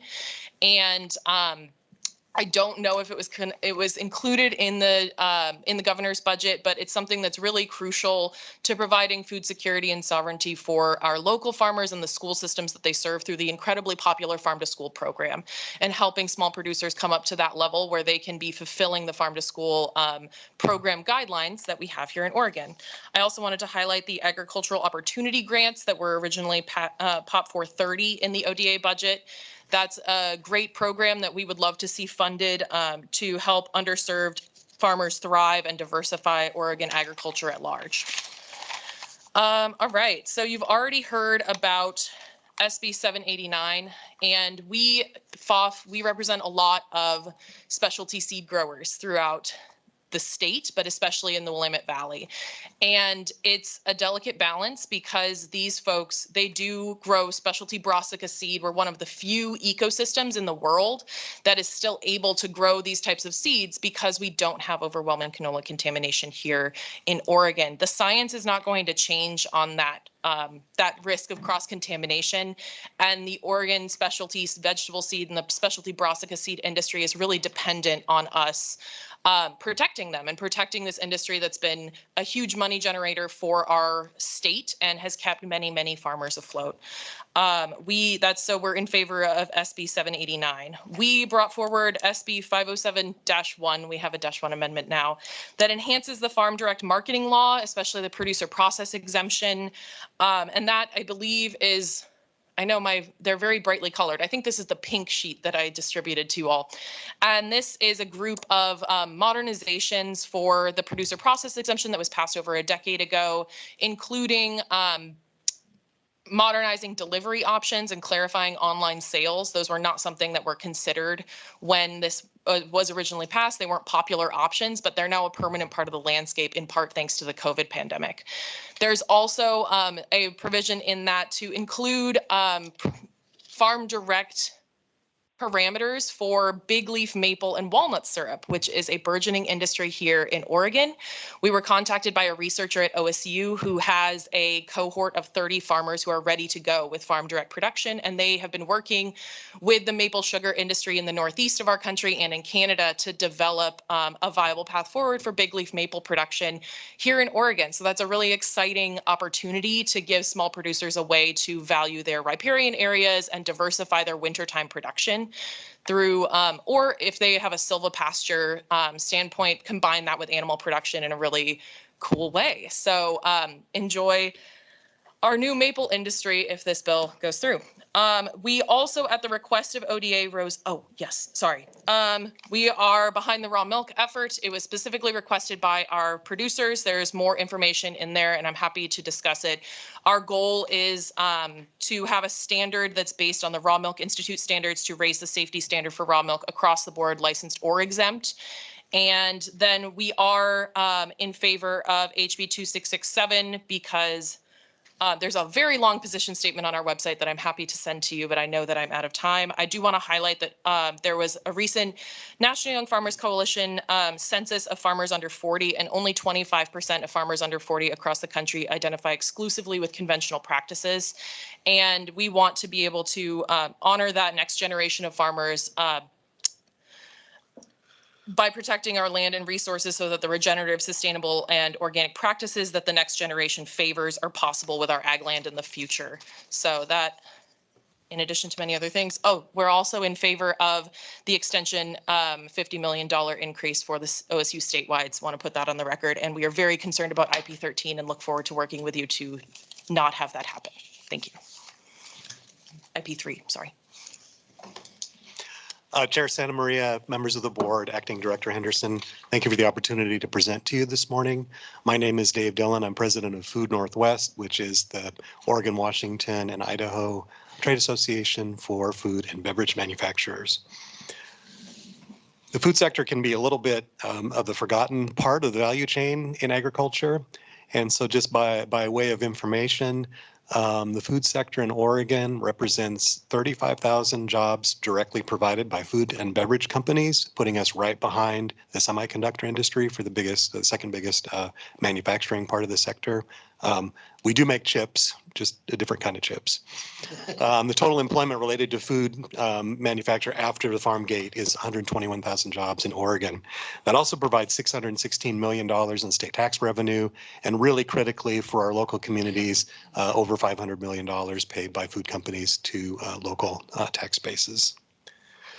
At the highest level, some of the public policy challenges that face us in our attempts to continually grow and improve the industry include workforce development, employee availability, energy, water, and the overall regulatory environment. And of course, the success of the food and beverage sector is 100% dependent on a strong agricultural sector. Food Northwest would echo many of the public policy items highlighted here today by our sister organizations who represent farm and ranch families. Like every other state, public or private sector employer, demographics and societal changes have made it very difficult for us to fully staff our companies and maximize their positive impact on their communities. Continued emphasis at the public sector in vocational training and public investment in employees in a way that allows them to gain the skills and education that they need will help address these workforce challenges. To make food safe and high quality and effectively beyond the great employees that we depend on, it requires water and energy, essentially. In Oregon, we have an abundant and high quality local source of natural gas and the infrastructure to deliver that to companies that were built to use it. The food sector has made great strides to improve water efficiency and will continue to do so, and energy efficiency and will continue to do so. But we're concerned that public policy not speed ahead of what technology and infrastructure allow us to do at this time. Environmental standards around water and other resources need to be likewise recognizing of the limits of technology, and limitations and cost increases for transportation-related energy are also a huge concern for the food sector. Distinct from some of the other folks you'll hear from today, packaging is a really big issue for food and beverage companies. Packaging is key to food safety, to preservation, to food quality. And we're right now in Oregon in a DEQ rulemaking around extended producer responsibility, often called EPR. This will have an enormous impact on consumer costs and the economics of food and beverage making in Oregon if the rules do not fully recognize the food safety limitations imposed by FDA on recycled material use in food packaging, and if they do not recognize the limits of current technology to recycle some highly effective food packaging materials now in use. Public policy, in our view, needs to invest in solutions rather than impose standards that cannot be met. Two examples you've heard from other panelists include OSU's Center for Innovation and Excellence proposal, the OSU Statewides, and other programs that that we all support full funding for those public investments. Specifically around packaging, Oregon legislation such as SB 543 and SB 544, which ban or reduce the use of safe and affordable packaging materials, and SB 545, which would allow consumers to bring their own containers to fill with food, which seems to be a public health nightmare. We oppose all of these bills.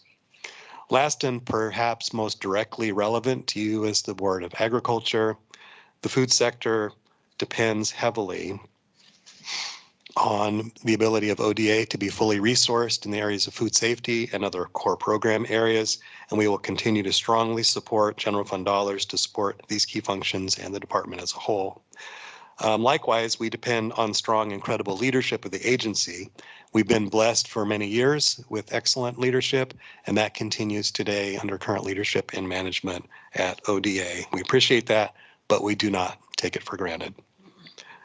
ODA is an essential partner in the success of the food sector in Oregon, and we thank you for this chance to share our perspectives this morning. Thank you very much. Members, do you have questions? The board members that are joining us remotely, do you have questions for the panel? I just want to say thank you for sharing with us today, everyone who presented. I knew about a lot of problems, and now I know about more. And if I could, Chair, Lauren Henderson, Acting Director, I just wanted to extend my thanks to everyone that participated this morning. Your schedules are busy. The Department of Agriculture likewise does not take it for granted ever. The fact that you all represent many of our families' farms. I worry about that number, 37,500 and something, and next year will it be that many or will it be less? And I'm concerned for my chair that it will be less. And so we're working hard as an agency to make sure that that number is not less and to trying to support our farms. I grew up in a rural community and know behind every one of those farms is a family, generations of families. So I just want to extend my thanks for your participation today. It's always good. I know I can pick up the phone and call any of you anytime, and that is wonderful. So thank you. All right. Thank you very much. It was always good to know. Elin, do you have a question? Yeah, thanks, Eva Miller. I was just going to make a comment and maybe a request too, for those of you that have provided this information today. We also go through the process of our board resolutions. So I encourage you to take a look at our resolutions. We always want to make them better as we go forward. Some may not need changes at all, but we are in that process and would really welcome any comments you have on resolutions going forward. You can find that on the website. So thank you. Yeah. Thank you, Ellen. Good comment. Okay, so I think we will complete this session right now. Thank you very much. Thank you. Appreciate your presence here. Yes, we have a break. We supposed to have a break of 15 minutes, but now it's 5 minutes. 5 minutes. We want to keep, I don't know, 10 minutes. Let's start 11:05. Is that okay? Yep, thank you.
Share announcement.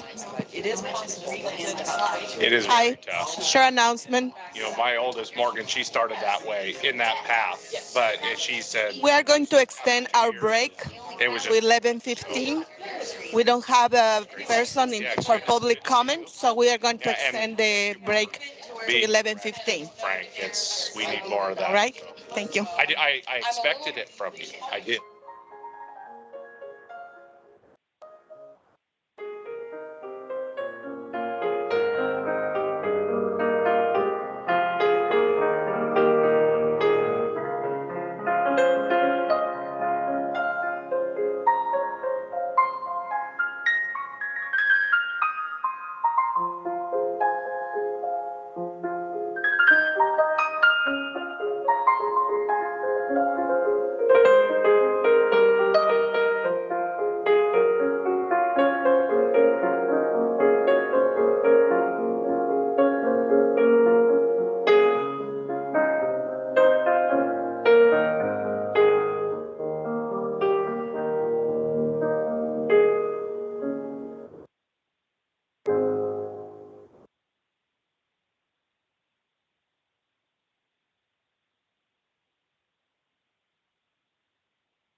It's 11.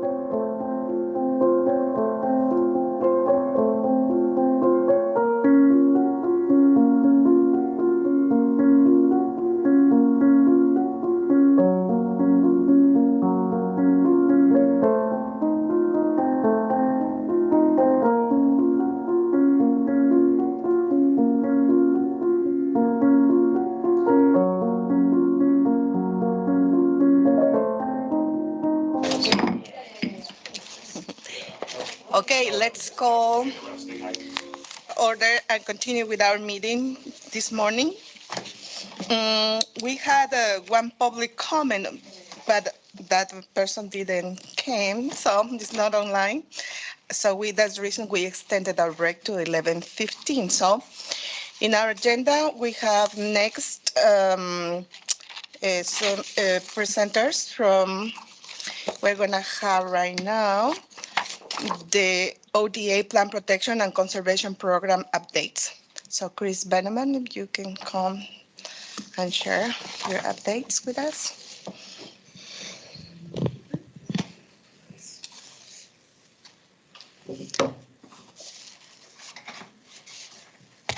All right. Good morning, Chair Santa Maria, the board. Good morning, everyone joining us online. Chris Benman, Oregon Department of Agriculture, Director of our Plant Protection Conservation Program area. Thank you very much for having this opportunity to come to you. And my understanding is that the plant program area in general has not really given an update to the board in quite some time. And also given that the membership of the board is relatively new, myself, I'm also new, and my management team is also new. There's been a lot of turnover. So I just want to take this opportunity just to really just kind of do a restart, a reintroduction of the program, what we are doing and what our focuses are. I've invited the managers from all the programs to come today, one of whom will be joining virtually because unfortunately they had a previous engagement. There he is, Troy Abercrombie. Just waiting for Carla to pull up the, that's okay. Technology. Okay, so while she's pulling that up, so again, I'm relatively new in my role. I'm formally appointed in this past January at the start of the year, and I've been in an acting position since, I don't know, a little over a year now already before that. Next slide. So collectively, the program area is comprised of 5 programs. Yes, each program does deal with some issue related to plants. However, we're approaching that from different angles. We have industrial hemp, which was kind of really more of a regulatory market access oriented program for industrial hemp. On that side, all the way down to native plant program, which is really focused on the conservation of threatened and endangered plant species within Oregon. So really focusing on the conservation aspect in our program area. So I'm not going to go into each of these program areas in depth. I'm going to let the managers do that. But again, one thing I did wanted to point out is, if you'll see on the slide, I've listed the names of all the managers and you'll see a timeline there. Again, pointing out that all of us are new in our roles, and so we've been rapidly trying to hit the ground running and learn the roles that we need to fulfill in order to serve our programs best. Next slide, please. So there are 2 things I wanted to point out before we get into the program area updates. Part of my role as director of the program area is acting as a state plant regulatory official, meaning that I am the state representative for all invasive or pest and pathogen issues for the state. And part of that is sitting and participating in what's called the National Plant Board. I sit on the regional board for the Western Plant Board, which is a conglomerate of all the state plant regulatory officials across the country and the Western region. Western Plant Board in particular comprises of 14 states. So collectively, we work across our region to basically facilitate trade. That is one of the primary things our goal is to make sure that we're facilitating trade while also protecting our agricultural and natural resources from unwanted pests and pathogens.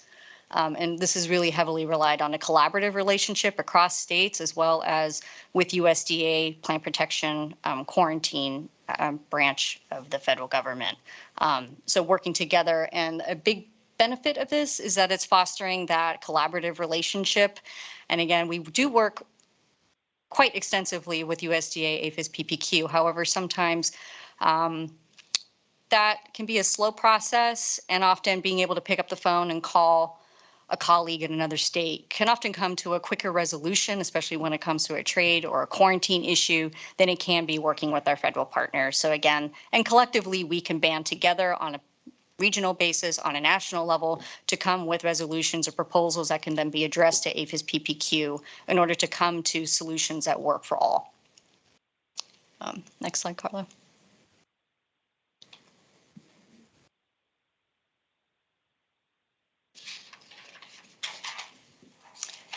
And also, I did want to take a minute to mention the Oregon Invasive Species Council. I also sit on the council for that. And that is an arm of the ODA. They are a part of our base budget. And they, as a part of that, they are a conglomerate group of both other state representatives, some federal representatives, nonprofits, as well as academic partners. And as the name implies, their focus is on invasive species, coming together with either management plans, suggestions, but a big focus of that also comes out in the form of outreach and education to the public for invasive species awareness. Just put a plug, this week is National Invasive Species Awareness Week. And one big tool that they've been able to provide for the state is the development of the online invasive species hub. I'll use the introduction of emerald ash borer as a case study as to why this tool has been very effective. When the state was aware that EAB had arrived in Oregon last year, using this online portal as a way for the public to report any potential detections of EAB really extended our arm across the state for us to be able to follow up and really confirm the presence or absence of EAB in any potential infested area. And we were able to build off on that, utilizing our own developed assay tools to really better inform the distribution of that pest. And that is still ongoing, but this really helped to defer a lot of the calls that would otherwise have inundated our specialists by having that as a hub and a primary repository for those reports. Next slide, Carla. And so for that, I will hand it over to Mr. Alan Hansen. Good afternoon. My name is Alan Hansen. I'm the hemp program manager, and as Chris said, we have a new staff. I took this role as of August 1st of 2022, so haven't quite completed my full annual cycle. Go ahead and hit the next slide, Carla.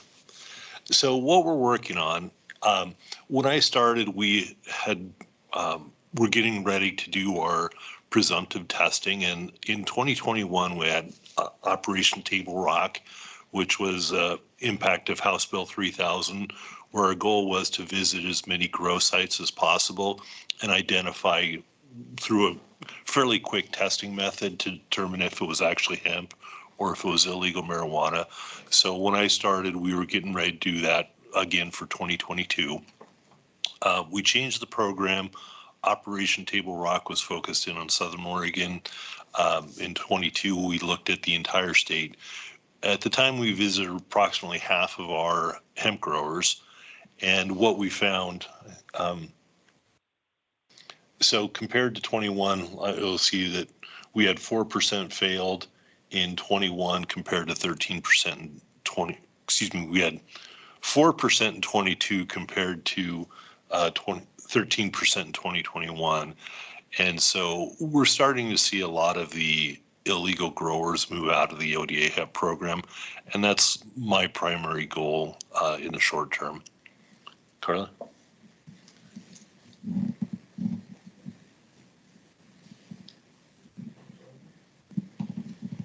So looking forward, to continue enforcement of regulatory functions, we're looking at websites. Right now in the hemp industry, there's a lot of actors that are defecting from, which is hemp, and they're using artificial cannabinoids and making those available online. So we're looking at all of our licensees to see what they're selling all online to make sure they're only selling legitimate hemp. And then we're also developing test or inspection protocols for handlers. Historically, we have not done this, and so this is a new program. And to distinguish a handler versus a grower, obviously a grower is the individual who grows the hemp. The handler is somebody who takes that raw hemp and processes it. Sorry, that's a hard word this morning or this afternoon. Into a retail ready product. So that would be, CBD tinctures, gummies. There's hundreds of products that you see CBD into. And so we would do inspections on those types of facilities. And I think that's all I had. If anybody has any questions, feel free. Oh, our challenges. I forgot about that. So we are a fee-based program, and with the industry struggling right now, prices have been pretty low. We're not seeing the number of licenses. So our budget is shrinking, and we lost 2 employees to other state agencies, and we're trying to figure out if we can replace those. So right now, we are a program of 7 individuals. So that's my last slide. Before you switch, Lauren Henderson, Acting Director. Alan, can you tell the board where your staff are located right now?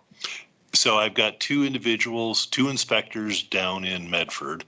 I have 1 inspector in Eugene. And then I had an inspector in Salem, but she was a part-time record specialist. And now we lost our record specialist, so she's going to a full-time record inspection. Then we have 2 office staff here in Salem. So coverage for the Northern Valley, would be partially myself and then pulling one of the other inspectors to cover the north half of the state.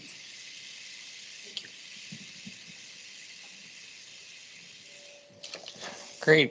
Good to be here. My name is Cody Holthouse. I'm currently acting manager of the Insect Pest Prevention and Management Program.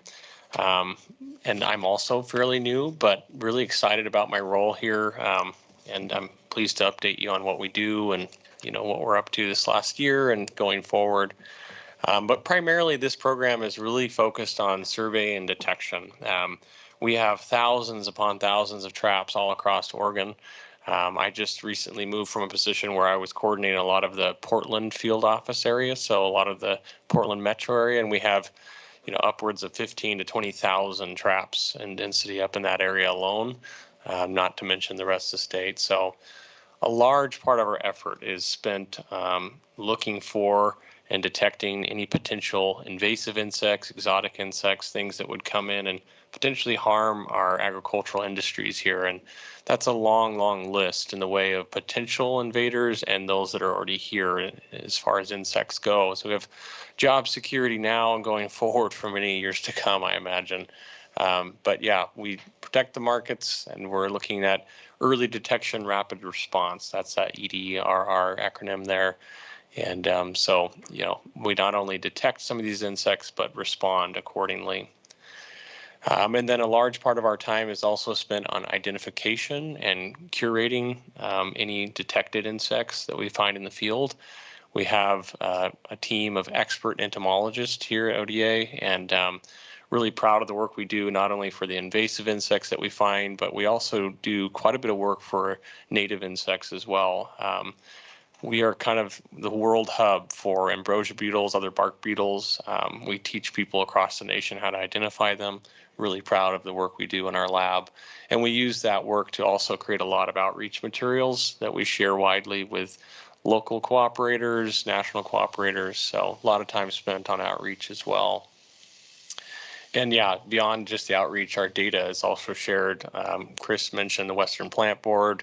A lot of those folks that are in that community we collaborate with, and the USDA, APHIS, we share data with, and so we make sure that we're doing our part as a state to look out for these invasives that potentially can come in.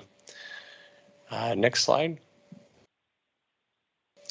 This gives you kind of a spatial idea of where we are and where we place emphasis. We have, a roughly 16 permanent staff for limited duration, so those that we have to continually ask for, and then 40 seasonals each summer that we take on, and that's a rough number, sometimes more or less. But a pretty massive team, actually, considering other states have sometimes far less. But what we've noticed is that the more people we get, the more problems we're uncovering, and it feels like we don't have enough people commonly. You can see that, again, that Portland field office area up there is one of our territories. It covers from Astoria to the Dalles. And then we have a southwest field office that covers a large portion of the west side of the state. And then a massive eastern field office, which covers a huge area that we wish we had more people and time for. But most of our efforts there are looking for rangeland pests like grasshoppers, Mormon crickets, things like that. But we have traps for Japanese beetle and spongy moth almost all over the state. And again, those are some of those higher numbers I was talking about earlier, and a wide variety of other pests that I will show you, I think, on the next slide. And so this is giving you a little bit of a kind of a look at what we're doing on the way of survey and detection. So all those traps that we put out, you can see the list on the left is pretty long of many different species. We've got individual species and groups of insects listed there.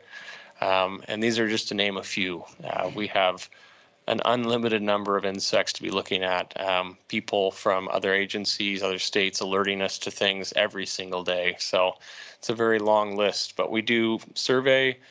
We also emphasize biological control. So how can we get Mother Nature to chip in on the response to some of these invasives? We have a large rearing effort of beneficial insects that can feed on some of these invasives. And then we have a variety of treatment programs where we focus on how we can directly involve ourselves in the control of these insects through either cultural, chemical, or biological control. A lot of that being, again, focused on the chemical control of it. Right now, we have established Japanese beetle and spongy moth programs in a big way, where we've been treating for Japanese beetle for the last 5 or 6 years in earnest up in the Portland area. And there have been several major treatments against spongy moth, formerly known as gypsy moth, across the state of Oregon. And we'll have to continue doing that with emerald ash borer in the coming year. I don't know if we've touched on that a little bit here already, but emerald ash borer is a pretty major pest that we're dealing with right now. So yeah, that just gives you a snapshot of where we're at, what species we're working with. We can move to the next slide. Again, I feel like this is just scratching the surface. We have a lot of accomplishments. I'd love to brag about us all day, but I think we had a slide here to dedicate to just a few of the major ones. Japanese beetle, back in 2017, in the Portland area, we had found and trapped 27,000 beetles, and we're now down to around 2,400. It's a huge success in the way of eradication. A lot of it has to do with the treatments that we did, the trapping we did, many other efforts, but we have noticed a 60% decrease in the number of beetles that we're catching from 2019 through last year, which is a sizable kind of reward on our efforts there. And then just between last year and what we have planned for this year, we have a 30% decrease in the areas that we're going to be treating with chemicals. So, you know, we're always actively trying to get past the, triage stage of these insects, and that's an exciting accomplishment. Japanese beetle, I think, has a lot of hope going forward in the way of eradication for Oregon. We still have a lot of work to do, but we're close.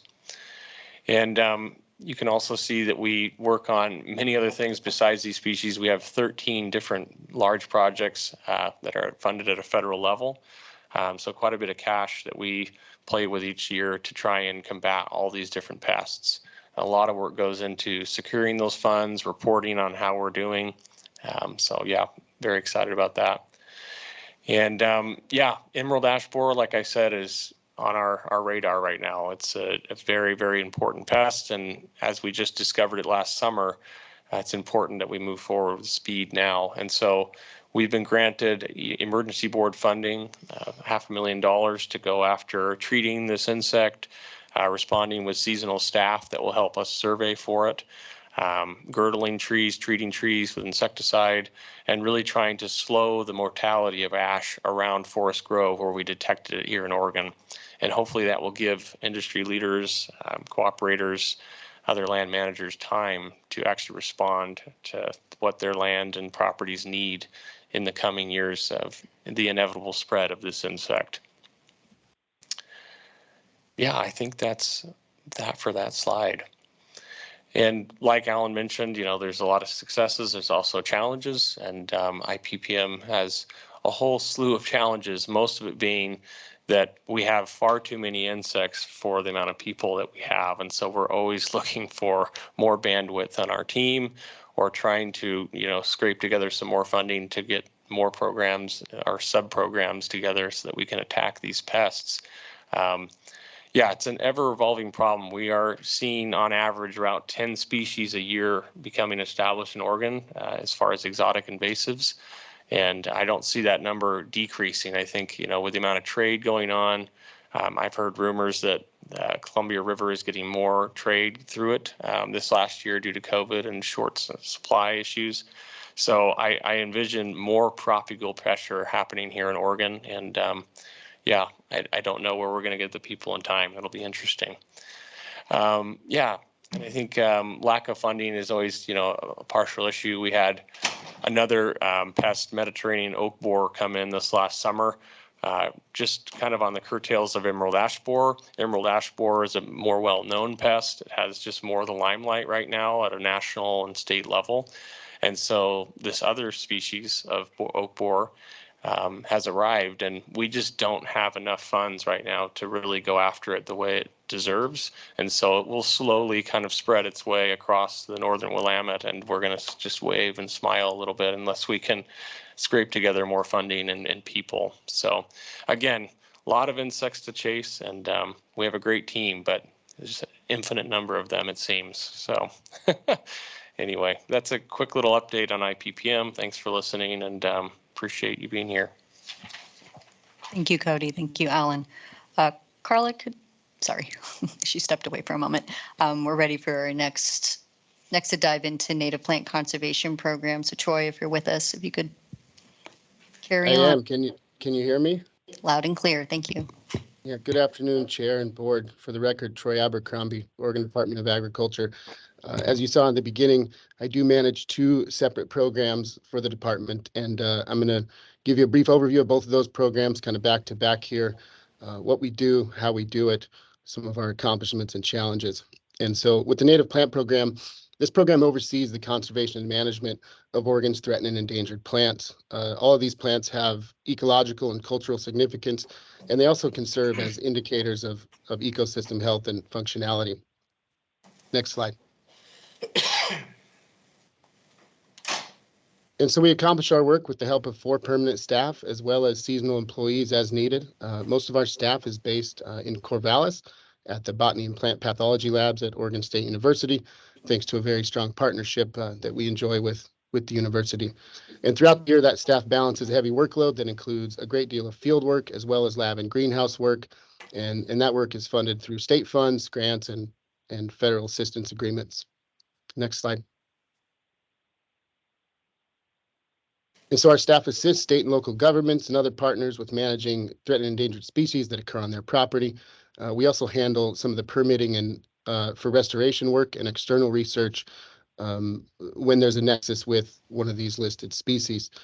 We also conduct our own in-house research and monitoring of these species and perform periodic reviews of our state list to ensure proper classification of the listed species, as well as review candidate species that are currently unlisted.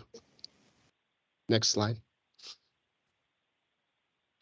And so in the last biennium, the program did see some growth with the addition of some new staff, and that increased capacity created multiple opportunities for us, including some important mitigation and restoration work that we did with some state partners at Department of Transportation, Department of Energy. The program also recruited and convened a key stakeholder group that meets regularly, identifies priorities and critical needs across the state. Next slide. Oh, I guess I might have combined, or these may have got combined. Let's go back. Sorry about that. So some of our goals and priorities in 2023, we're going to continue to build out our network of partners. Even with our recent growth, our capacity is limited, and we depend on other partners to be our eyes and ears out in the field. And we'll continue to prioritize reviews of currently unlisted candidate species, collection of supporting data for those reviews, and providing targeted support and coordination to specific partners on protection, restoration, and mitigation projects. For as much success as the program has enjoyed, of course, there are some challenges, and the program historically has been extremely limited, sometimes with just a single staff member, and that has led to a backlog of species reviews, among other things. And even with the additions that we've had, we're still very limited given the scale and complexity of the responsibilities of the program. Another challenge that that comes kind of from outside of the agency is we depend very heavily on the skills and expertise of different staff at partner agencies and organizations. Vacancies and turnover in those critical positions across the state can challenge our ability to move certain projects forward. Next slide.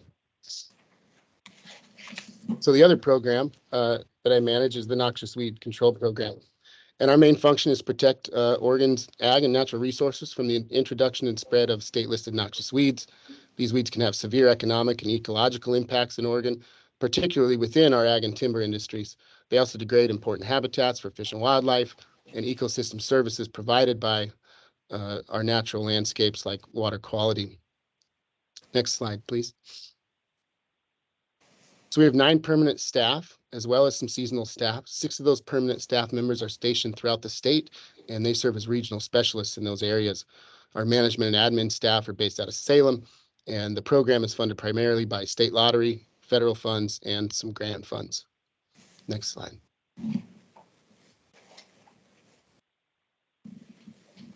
And so our staff helps develop and implement early detection and rapid response plans and projects across the state with a myriad of partners, and we're responsible for the development, deployment, and maintenance of many biocontrol agents and related projects. The program also provides numerous educational resources and training opportunities to industry professionals and agency professionals across the state. We also administer the Oregon State Weed Board grant program in partnership with OWEB. Over the years, this program has put millions of dollars on the ground for noxious weed control work, and many cooperatives across the state really depend on this support to protect their local resources. Next slide. You know, the last couple of years have been big for the noxious weed program after returning from temporary details in the hemp program. Over this last biennium, we were able to deploy the first ever approved biocontrol agent for multiple species of knotweed across the state. So far, early indications are that is establishing well, and we have high hopes for the success of that agent. And 2022 also marked the return of the program's Interagency Noxious Weed Symposium. That's normally every 2 years, but we hadn't had one since 2018. And that provided over 1,000 hours of continuing education credits to partners and cooperators from across the state. In 2023, we're going to continue to focus on strengthening our relationships with agency partners, enhancing our educational materials, and improving access to those materials. And we'll also be establishing much needed nursery and monitoring sites for multiple biocontrol agents. One of the big challenges right now in our program is with invasive annual grasses, and our program also lacks an aquatic weed specialist. We don't have one for the state, not just us, but nobody has one. And so threats to our waterways continue to increase. And while that's happening, much of Oregon, especially on the east side, is under siege from invasive annual grasses, and they threaten critical habitats and rangeland out there. And we just simply don't have the capacity right now to address those issues in the way that they need to be addressed. One other challenge is a lack of a permanent funding source. With heavy reliance on lottery funds and federal budgets, as those pools of money wax and wane, so do our opportunities to implement new projects, to grow the program. And so sometimes that can make it very difficult to plan ahead, to build out infrastructure because of the kind of inherent instability sometimes with those funds. And I believe that is the end of my presentation. Thank you so much. Thank you, Troy. Last but not least, I will be covering the nursery and Christmas tree program. So the program is an industry program. We are here to serve the industry, but another kind of outcome of the work that we do is we do serve as a first line of defense against the introduction of unwanted pests and pathogens. And that's kind of typically achieved through the inspection work that we do. The inspection work a lot of time is servicing. One is just, a grower may call us up to say, hey, I've got some plants, they look weird, can you come and look at them? That kind of inspection, but also an inspection that services a particular compliance agreement need, and typically that is to maintain market access, right? So we're looking for being able to make sure that our nursery products are marketable and that we are maintaining that market access. Again, and all of that is to really support our state's $1 billion, that's $1 billion industry. So we have a large service that we need to provide to a very important audience. We also really strive to provide education to the industry that does take a lot of time of our inspectors, that we try to work with growers so they understand really what are the requirements that are needed to meet the phytosanitary measures that are placed on us, both on a national level and also an international level, and also the public as well. So where are we in the state? We are located primarily throughout the Willamette Valley. So the state is split up into regions. So much like the noxious weed program, we have inspectors stationed and responsible for different territories. However, they reside primarily within the Willamette Valley, with one exception. We do have one inspector located down in Medford to cover the Southern Oregon Territory. Staff also include myself, as well as one program lead who is stationed in the Salem area. You may notice by looking at the map, some of these territories are very, very large, but the real hub of the nursery industry is located in and near the Willamette Valley. We do have to do extended arm work in some areas. I'll use Central Oregon as an example, for example, Bend, or maybe in Klamath Falls, where there are some other nursery production or nursery growers, but they tend to be smaller and don't require as much of our time. This is a fee-based, fee-supported program. So like the hemp program, we rely on our license fees to support all of our operations. To date, we have about 350 Christmas tree growers and just over 2,800 licensed nurseries in the state. And these numbers have maintained relatively stable over the past several years, which is good. So that means our funding level is fairly steady. I will note that we do have some programs that are federally funded 100%. In particular, our Phytophthora auromorum nursery program, which we use to regulate nurseries that are confirmed positive for that federally regulated pathogen. So all the testing and inspection work and mitigation work we do in response to any of the detections is completely federally funded. So in addition to inspection, certification, kind of that a different flavor of the regulatory arm that we do is response for interceptions of unwanted pests or pathogens. And this is really kind of where that work that comes into play, that we collaborate with other members of National Plant Board and USDA APHIS PPQ. And these are kind of, we refer to them as trace events. So often there will be some interception that may happen at a port, or a confirmed nursery will be detected in another state, and we will get messages to say, okay, Oregon has been notified that you've received X number of shipments to a multitude of nurseries across the state, and it is our responsibility to deploy and respond to those interceptions to prevent the introduction of these unwanted pests and species into our natural and urban environment. So on this slide, for those of you who can't see, I do have a myriad of different interception situations we were involved in over the past couple years. Two that I want to kind of point out, maybe three I want to point out in particular here real briefly. In 2020, we did intercept spotted lanternfly, which is kind of the next big pest that is definitely on our radar and of great concern for us. Fortunately, these were dead specimens. They were introduced on nursery shipment stock. But it was the industry who notified us of the arrival of those shipments. And so we were able to look for egg masses, because just to note, egg masses is a primary way that we are very concerned that this pest will be introduced into the state. They're very hard to see. Another one that I want to mention is elongate hemlock scale. This has been intercepted into Oregon a couple different times, whether on Christmas trees or on Christmas tree wreath material, primarily from the North Carolina area. And again, our staff were able to respond by doing recalls and having that material destroyed. So that's been that will be, I think, another conversation going forward with the Christmas tree industry in particular.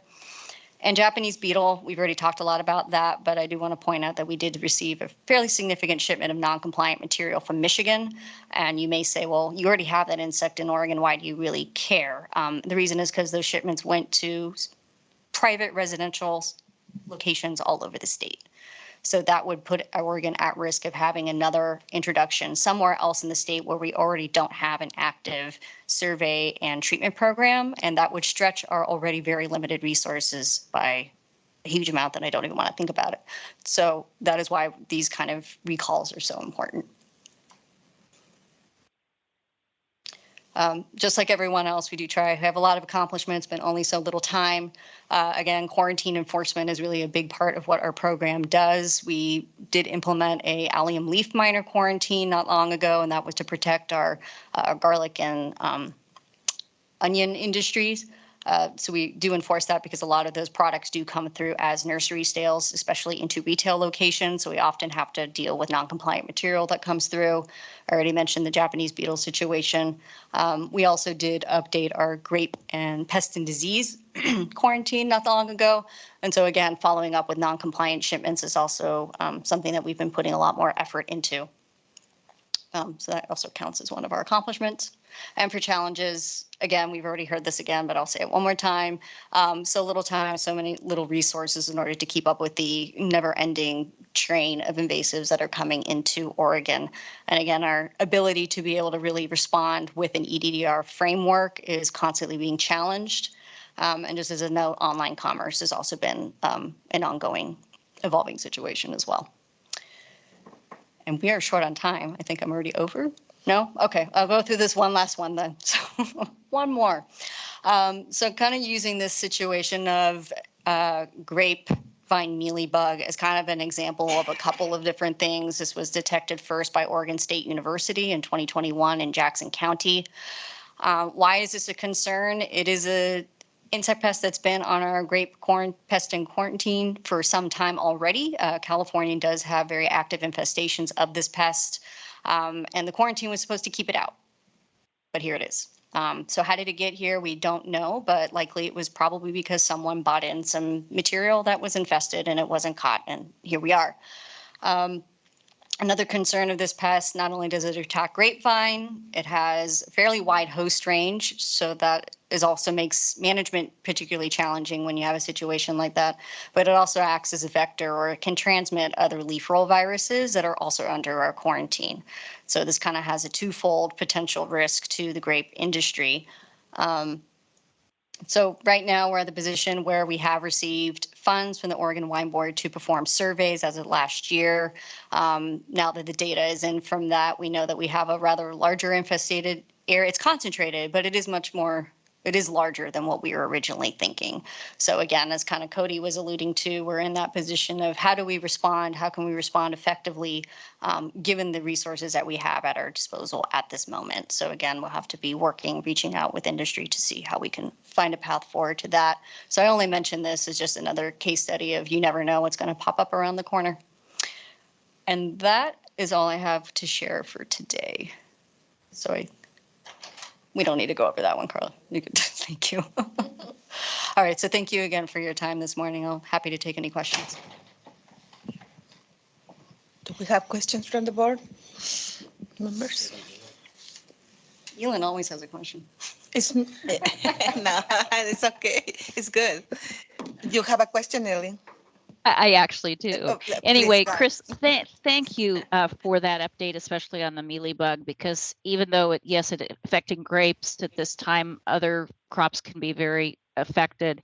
And the process. So you're at the process now that you're wanting to get more industry input, because you've had some listening sessions. I wasn't able to go to that. But what is the next step on that?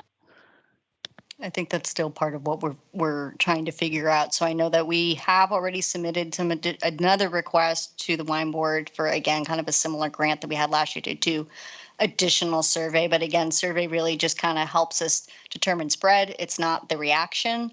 And I think with these sorts of detections, it's, treatment is an option, and you can talk to OSU Extension entomologist in particular who has a lot of extensive experience with vine mealybug, and he may paint a very doom and gloom picture for you due to his experience working in South Africa with that particular insect pest. However, I think we really need industry input because this is where the outreach element is really going to come into play for educating growers and vineyard managers about treatment how to look for this and where those resources are going to come from.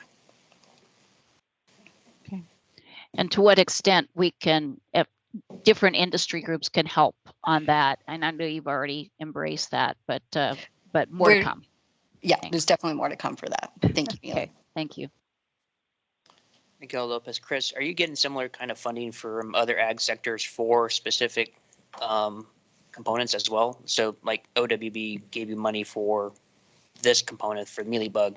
Are you guys getting similar grants from other like nursery folk or Christmas tree folk for their own research or?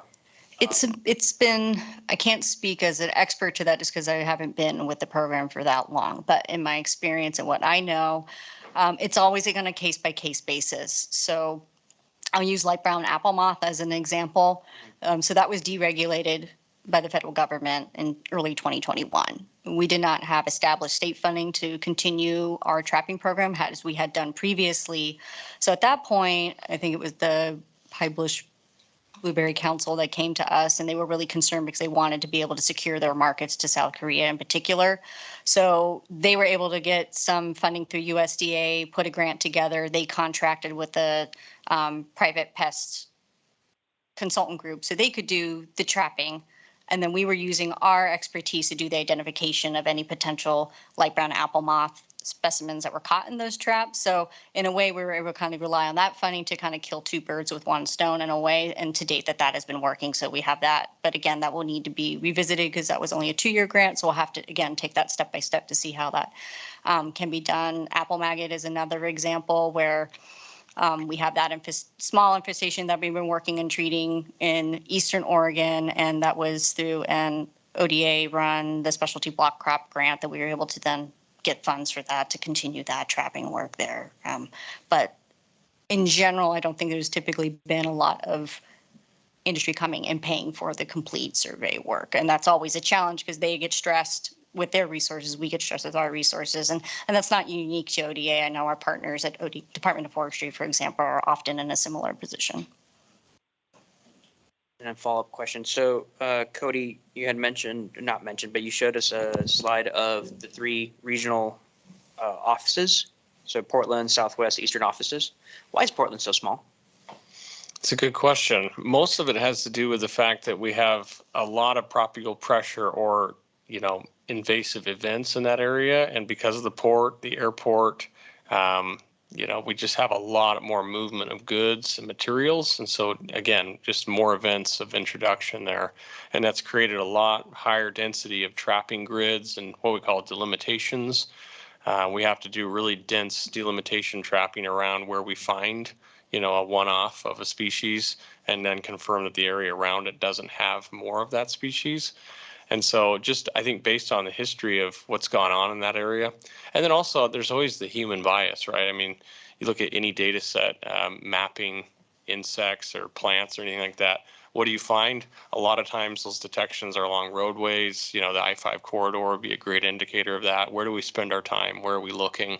And so it's probably a proxy of that as well. But I think, again, there is some validity to the fact that we have a lot of introductions going on there.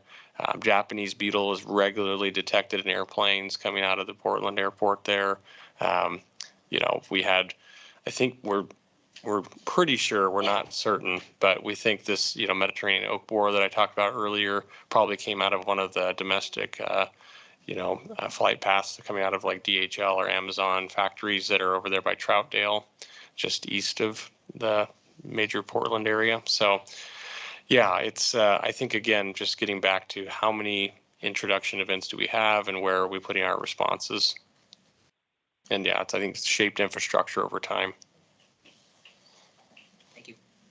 All right. So I just have a comment, more of like a kudos. Not only do we have tons of bugs and our climate here is accommodating to lots of plants, lots of specialty crops that most other states don't have to deal with.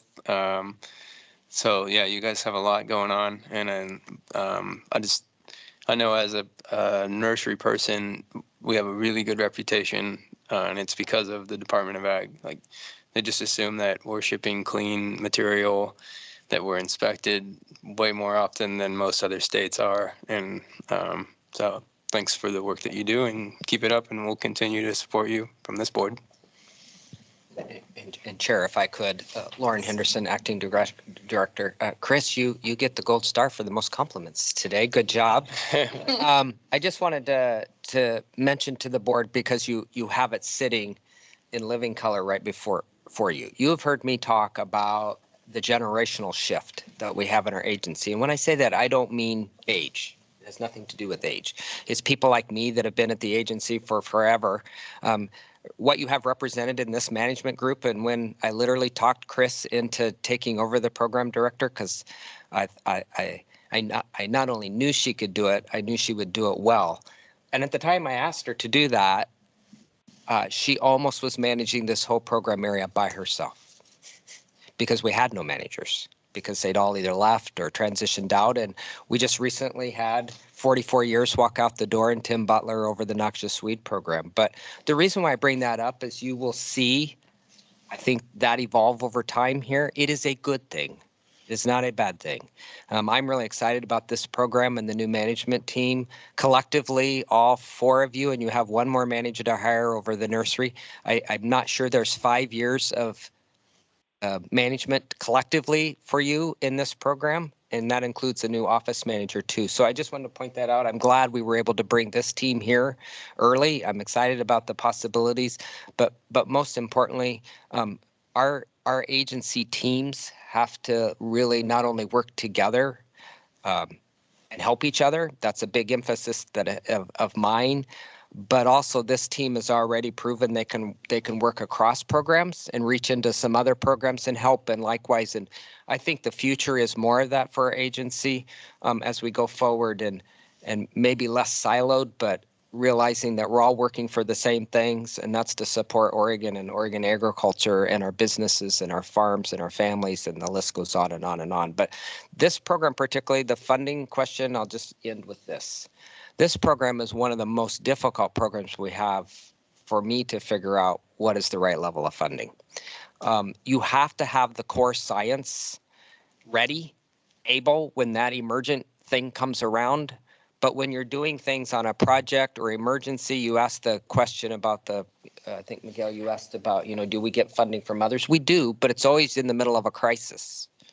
And it's hard to be proactive and prospective. And so you're going to see us, the former deputy director and I finally gave up, so to speak, and said, we cannot figure out what the base funding for this program is. We're going to be more present at the e-board. We're going to identify the problem, tell the state what it is, tell the risks, call it out there, and that's what we have funding for. And we will not be afraid to go to the e-board like we did for EAB, and that works. So I'm just putting that out there. I'm not afraid to go there. I think that's a place it should be, and as long as we articulate the risks and do all of the science and the work behind the scenes to say it's here, it's a problem, and this is the impact it could have, not only environmentally, but economically to our state. And then the policymakers need to make some of those decisions and help that. By not doing that, you kind of hide the problem, right? And it doesn't come out. So I'm just giving you that. You will see us more of that. We'll certainly communicate to you when those are, but I'm really proud of this team and looking forward to what the future holds. So thank you, Chair.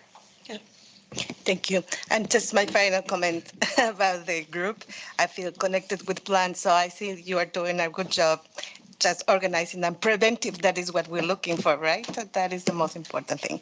Okay, thank you very much. So to close this agenda in the morning, we have in the afternoon the tour for the board members. We are scheduled for legislative visits this afternoon. You haven't seen the schedule? Jonathan, did you want to come give any words? Do you have a new schedule? If not? Not yet. Not yet. All right. So, and then we have lunch that is provided for the board members and ODA staff. And the closing remarks for today is the board meeting will reconvene at 8:30 a.m. tomorrow morning. And saying that, I think we have finished the session for this morning. Thank you very much. See you tomorrow. I think I like to use this. Do it again.